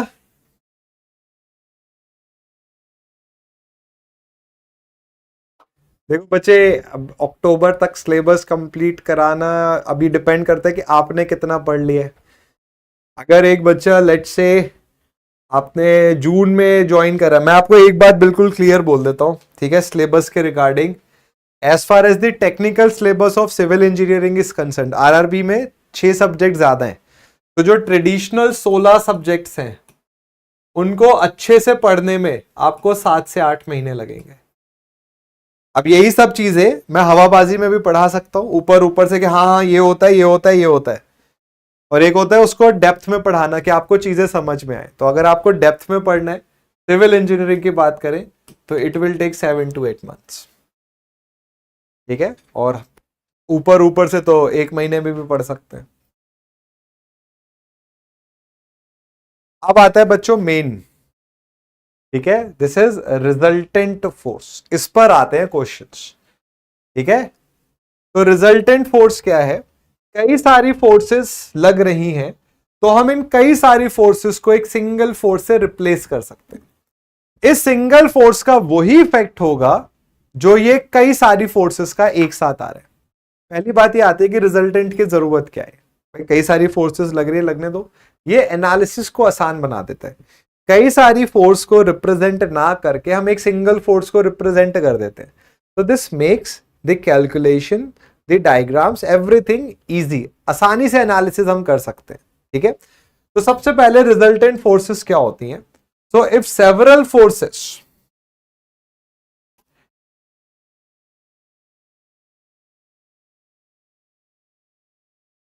तो अगर कई सारी forces, several forces are acting simultaneously on a particle, then it is possible to find out a single force which could replace them। तो एक सिंगल फोर्स जब कई सारी फोर्सेस को रिप्लेस कर दे, that single force is known as resultant force, which would produce, ये single force उतना ही effect अकेले प्रोड्यूस कर देगी जितना ये सब फोर्सेस मिलकर प्रोड्यूस कर रही थी। तो this single force is known as resultant force. So the basic question अब आएगा कि ये रिजल्टेंट फोर्स निकालते कैसे, ठीक है। But this single force is known as resultant force and given forces are known as component forces. जिन forces को रिप्लेस करा वो कंपोनेंट, जिससे रिप्लेस करा वो रिजल्टेंट। अब बच्चे रिजल्टेंट फोर्स निकालने के कुछ मेथड्स होते हैं, ठीक है। So laws of forces and method used to find a resultant force. जो सबसे फेमस मेथड है जिसका हम इस्तेमाल करेंगे वो होता है पैरेललोग्राम ऑफ फोर्सेस। बड़ा सिंपल सा लॉ होता है। ये लॉ ये कहता है कि अगर दो फोर्सेस हैं तो इन दो फोर्सेस को पैरेललोग्राम की साइड मान लो, और इन दो फोर्सेस का जो डायगोनल होगा वो आपको रिजल्टेंट बताता है, ठीक है। अभी बताऊंगा मैं। तो सबसे इंपॉर्टेंट जो है, जिसका सबसे ज्यादा यूज होता है, जो हमारे कॉम्पिटिटिव एग्जाम्स में डोमिनेट करता है, वो होता है पैरेललोग्राम लॉ ऑफ फोर्सेस। फिर ट्रायंगल लॉ ऑफ फोर्सेस भी होते हैं और पॉलीगोनल लॉ ऑफ फोर्सेस भी होते हैं। बट हमारा सारा कंसंट्रेशन, हम जो सीखेंगे, हम पैरेललोग्राम लॉ ऑफ फोर्सेस सीखेंगे। ये वही है जो हो सकता है आपने पढ़ा हो कि जो रिजल्टेंट है ये P square plus Q square plus 2pq cos theta होता है। तो जो पैरेललोग्राम लॉ ऑफ फोर्सेस है वो ये वाला लॉ है, ठीक है। तो what is parallelogram law of forces, ठीक है। इसका स्टेटमेंट देखिए, इंपॉर्टेंट स्टेटमेंट है। तो इफ टू फोर्सेस, अगर हम बात करें दो फोर्सेस की, acting simultaneously on a particle, एक साथ दो फोर्सेस लग रही हैं, एक फोर्स है F2 और एक फोर्स है F1, be represented in magnitude and direction by the two adjacent sides, two adjacent sides of a parallelogram. Now what is a parallelogram? Parallelogram क्या होता है? बड़ी स्कूल में हमने बड़ा बेसिक सा पढ़ा है। पैरेललोग्राम्स वो four sides of the geometrical shape होते हैं जिनके अपोजिट साइड्स पैरेलल होती हैं, जैसे रेक्टेंगल हो गया, स्क्वायर हो गया। तो इन्होंने बोला कि अगर हम दो डिफरेंट फोर्सेस को, ठीक है, ये मान लें कि ये पैरेललोग्राम की साइड है, तो जो डायगोनल होगा it will represent the resultant, then the resultant may be represented. तो जो रिजल्टेंट है can be represented by the diagonal of the parallelogram which passes through their point of intersection, ठीक है बच्चों। तो पैरेललोग्राम बहुत सिंपल सा हो गया लॉ। दो फोर्सेस है F2 और F1, दो डिफरेंट फोर्सेस है, कॉनकरेंट है, आप देख सकते हो दे आर कॉनकरेंट इन नेचर, क्योंकि एक पॉइंट पर आके मिल रही है, ठीक है, कोप्लानर है। अब जो रिजल्टेंट है this is the diagonal of this parallelogram, ठीक है। तो जो रिजल्टेंट निकल कर आएगा, ये फॉर्मूला इंपॉर्टेंट है, आपको याद करना है। This is F1 square F2 square 2 times F1 F2 cos theta. बहुत सारे क्वेश्चंस हैं, आज के कुछ न्यूमेरिकल अभी हम इस पर करेंगे, ठीक है। और ये क्वेश्चंस का रोल FM में है, सोम में है, थ्योरी ऑफ स्ट्रक्चर्स में, तो बहुत इंपॉर्टेंट है, बहुत यूज होगा, ठीक है। इसको आपने अच्छे से पढ़ना है। अब जैसे कंपोनेंट्स की बात आती है कि कंपोनेंट्स निकालने में कुछ बच्चों को दिक्कत होती है, तो देखिए कंपोनेंट्स आप कैसे निकाल सकते हो। अब इसको याद रखना है आपने। तो जैसे मान लो ये एक फोर्स है, तो ये लेट से F1 कोई फोर्स है। सबसे पहले आपको ये देखना है कि थीटा कहां पर गिवन है आपको, ठीक है। थीटा आपको लोकेट करना है कि थीटा कहां है। लेट से ये थीटा है, लेट से ये थीटा है। अब याद रखिए थीटा के साथ जो कंपोनेंट है, फोर्स है F1, थीटा के साथ जो होता है ये कॉस होता है, और थीटा से जो दूसरा है एक छोड़ के, थीटा है एक छोड़ के, ये साइन होता है। इन दोनों को कंपोनेंट्स बोलते हैं, या फोर्सेस रिजॉल्व करना बोलते हैं फोर्सेस को।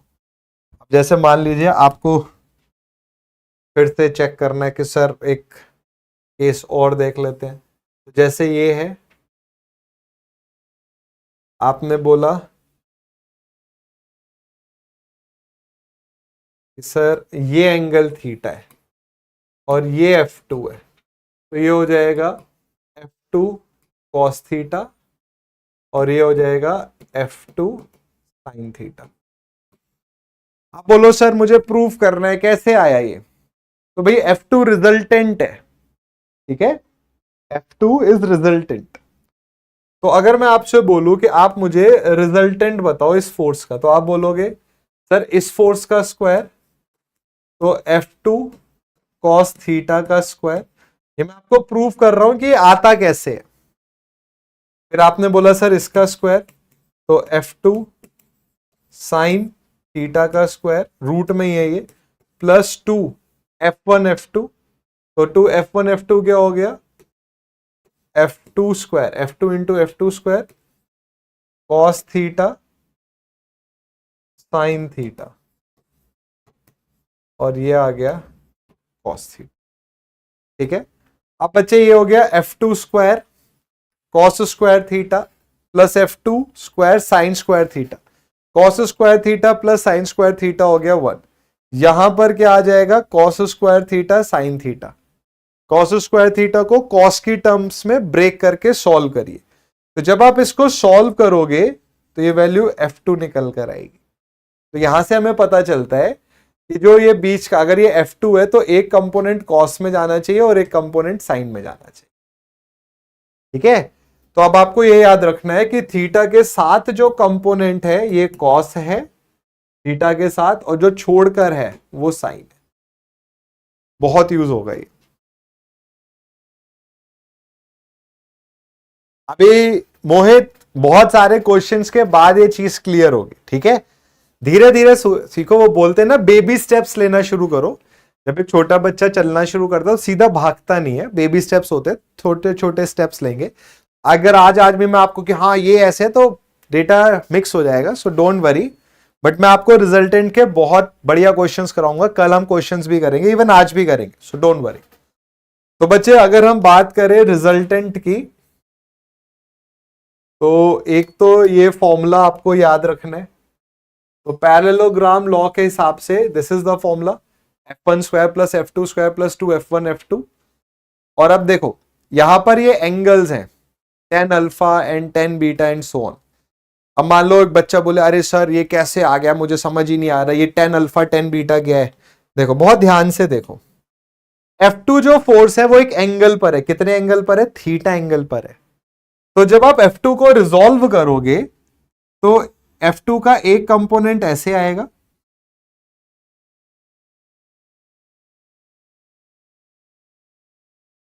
और F2 का एक कंपोनेंट इधर आएगा।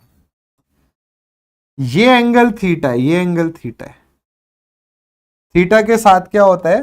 कॉस। तो ये हो गया F2 कॉस थीटा, और ये क्या हो गया? ये हो गया F2 साइन थीटा। फोर्स को रिजॉल्व करा, F1 का कोई रिजॉल्व नहीं करना क्योंकि F1 का थीटा 0 है। F1 तो है, जो कोई फोर्स एंगल पर होती है तो रिजॉल्व करना पड़ता है। अब इन्होंने पूछा, इन्होंने बोला कि भाई tan अल्फा की ये वैल्यू है, कोई दिक्कत नहीं भाई। tan अल्फा क्या होता है? tan क्या होता है? tan होता है परपेंडिकुलर अपॉन बेस। परपेंडिकुलर कहां होता है? एंगल के सामने होता है परपेंडिकुलर। तो ये एंगल है, इसके सामने है परपेंडिकुलर, तो ये परपेंडिकुलर है ऐसे। तो बच्चे ये परपेंडिकुलर किसके इक्वल दिख रहा है? F2 साइन थीटा के। तो F2 साइन थीटा, क्योंकि भैया ये वैल्यू इधर, इसको खिसका के इधर ले आओ। और बेस क्या हो गया? F2 cos थीटा, और बेस पर क्या लग रहा है? F1। तो F2 cos theta plus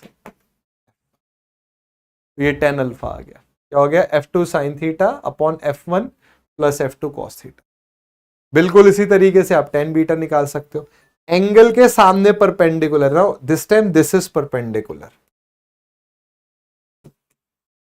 angle के सामने ये परपेंडिकुलर है, तो ये वैल्यू किसके इक्वल है, जो नीचे वैल्यू आ रही है किसके इक्वल है। अगर आप यहां पर, अब जैसे F1 ये है, F1 कहां गया भैया, दिस इज द F1, ये F1 है। तो जब आप एंगल देखोगे, अब आप इसके रिस्पेक्ट में इसको परपेंडिकुलर मान के इसके रिस्पेक्ट में ले लो, but I won't confuse you, अभी 10 बीटा रहने दो, अभी सिर्फ 10 अल्फा देखो।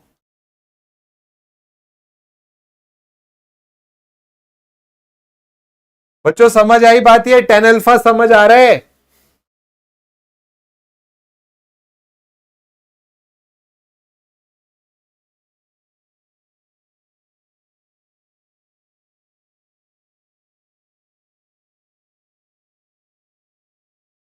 देखो बच्चे, आरआरबी में पता है क्या है, सिविल इंजीनियरिंग में नंबर ऑफ सब्जेक्ट ज्यादा है। आरआरबी में 6 सब्जेक्ट ज्यादा है, उसमें ऑटो कैड भी है, ठीक है, और भी 2-3 सब्जेक्ट्स है। फाउंडेशन बैच में we are like more concerned about जो ट्रेडिशनल सब्जेक्ट है, तो जो आरआरबी के अनकॉमन सब्जेक्ट्स है वो इस बैच में नहीं करेंगे, उसका आरआरबी का एक अलग बैच है, वो वहां कवर करेंगे। बीटा से अल्फा बीटा कैसे बना, ऐसा कुछ नहीं है, इन्होंने बस एंगल दिखा रखा है अल्फा। मैं आपको बस फोर्सेस, आप अल्फा बीटा को छोड़ो, आप फोर्स को रिजॉल्व करना सीखो कि फोर्स रिजॉल्व कैसे हुई। जैसे अगर मैं आपसे पूछूं कि आप मुझे 10 थीटा की वैल्यू बताओ क्या होगी, 10 थीटा, तो आप बोलोगे sir perpendicular upon base, theta के सामने परपेंडिकुलर, तो परपेंडिकुलर क्या है, F2 साइन थीटा, और बेस क्या है, ठीक है। तो ये एंगल्स की बात है, आप अल्फा बीटा को मत देखो, बस आप इस रिजल्टेंट को देखो। जो ये वाला पार्ट है इसको न्यूमेरिकल से क्लियर करते हैं, अभी मैं आपको न्यूमेरिकल कराता हूं, एक न्यूमेरिकल करते हैं, जैसे ये न्यूमेरिकल है, ठीक है, ये कई सारी कॉम्पिटेटिव एग्जाम्स में आया है। क्वेश्चन क्या है, दो फोर्सेस हैं, एक 100 न्यूटन की है, एक 150 न्यूटन की है, acting simultaneously at a point, the resultant of two forces if angle between them is 45 degrees what. तो बच्चे रिजल्टेंट का फॉर्मूला क्या है, under root P square plus Q square plus 2pq cos theta. P मान लीजिए 100 है, तो 100 का स्क्वायर, फिर 150 का स्क्वायर प्लस 2pq। बच्चे कॉस 45 कितना हो गया, 1/√2। अब ये मैथमेटिकली आपको सॉल्व करना है इसको।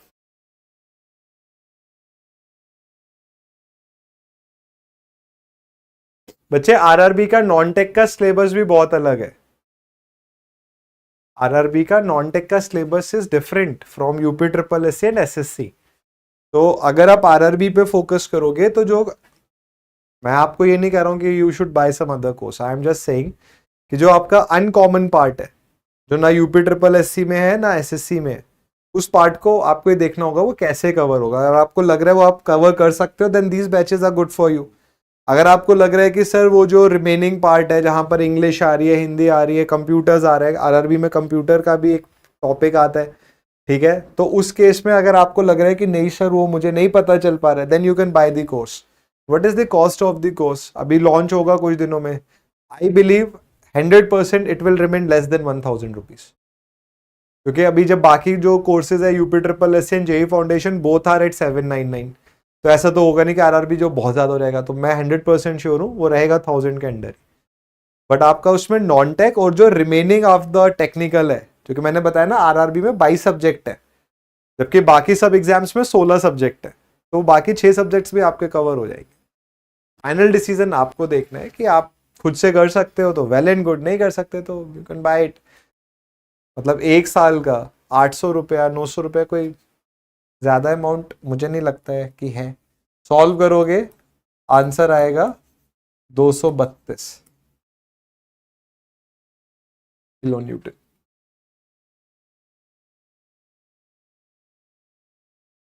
अब देखो एक क्वेश्चन देता हूं मैं आपको, देखते हैं कितने बच्चे करते हैं। ये क्वेश्चन बहुत सारे एग्जाम्स में आया है। क्वेश्चन क्या है बच्चों, दो फोर्सेस हैं और परपेंडिकुलर है एक दूसरे के। There are two forces perpendicular to each other. ये भी फोर्स P है, ये भी फोर्स P है। आप मुझे ये बताओ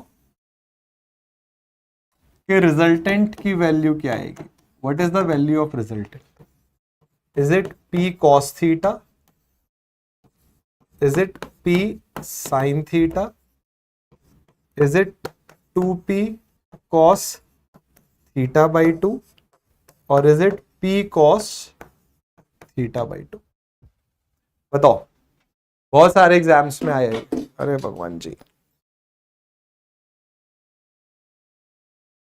आज हमारा न्यूमेरिकल ज्यादा नहीं है, बट कल से हम फुल फ्लेज न्यूमेरिकल स्टार्ट करेंगे।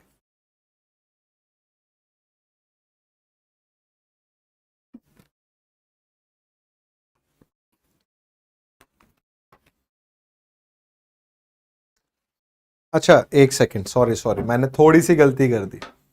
रिजल्टेंट एक एंगल थीटा पर है,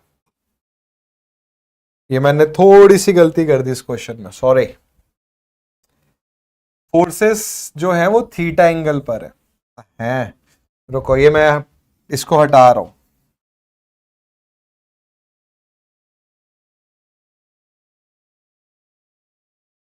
ये क्वेश्चन मैं दोबारा कर रहा हूं, क्वेश्चन का डेटा गलत हो गया। दो फोर्सेस हैं, ठीक है, इस तरीके से, बट दोनों फोर्सेस का मैग्नीट्यूड सेम है और ये थीटा एंगल पर है। आपको बताना है रिजल्टेंट फोर्स का फॉर्मूला क्या होगा। What is the resultant force? Options वही हैं पुराने वाले, बट मैं लिख देता हूं। आपको रिजल्टेंट फोर्स बतानी है कितनी होगी। P sine theta, P cos theta,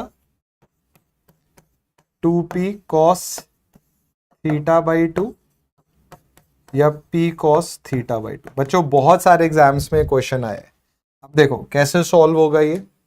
resultant का फॉर्मूला आपने क्या पढ़ा? Under root P square plus Q square plus 2PQ cos theta. तो बच्चे P और Q की वैल्यू सेम है, तो P square plus P square plus 2P square cos theta. तो बच्चे कितना हो गया? P स्क्वायर 2P स्क्वायर, ये 2P स्क्वायर, तो 2P स्क्वायर कॉमन लिया, 1 प्लस cos थीटा। प्यारे बच्चों, cos 2 थीटा का एक बड़ा फेमस फॉर्मूला होता है cos square theta minus sine square theta.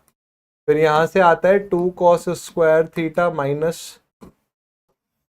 1 और 1 माइनस 2 साइन स्क्वायर थीटा। अब हमने ये वाला फॉर्मूला लगाया, तो 1 प्लस कॉस 2 थीटा की वैल्यू 2 cos स्क्वायर थीटा होती है। तो ये मैंने लिखा under root 2P square, 1 plus cos theta की जगह आ गया 2 cos स्क्वायर। देखो ये बात याद रखो कि यहाँ 2 थीटा है तो यहाँ एंगल हाफ हो गया, तो थीटा है तो एंगल हाफ हो जाएगा, थीटा बाई 2 आएगा। 2 से ये कैंसिल आउट हो गया, रूट से बाहर आया P। हा, मैं रोना आ रहा है मेरे को, सॉरी क्या कर दिया ये मैंने, 2 से 2 कैंसिल कर दिया। अच्छा वो ज्यादा आगे बात गई नहीं, ये 2 बाहर आया रूट से, P बाहर आया और cos थीटा बाई 2 बाहर आया। तो this is the resultant 2P cos theta by 2, C option. ठीक है बच्चों, अच्छा क्वेश्चन है ये। सेम क्वेश्चन कई सारे AE और JE एग्जाम्स में आया है।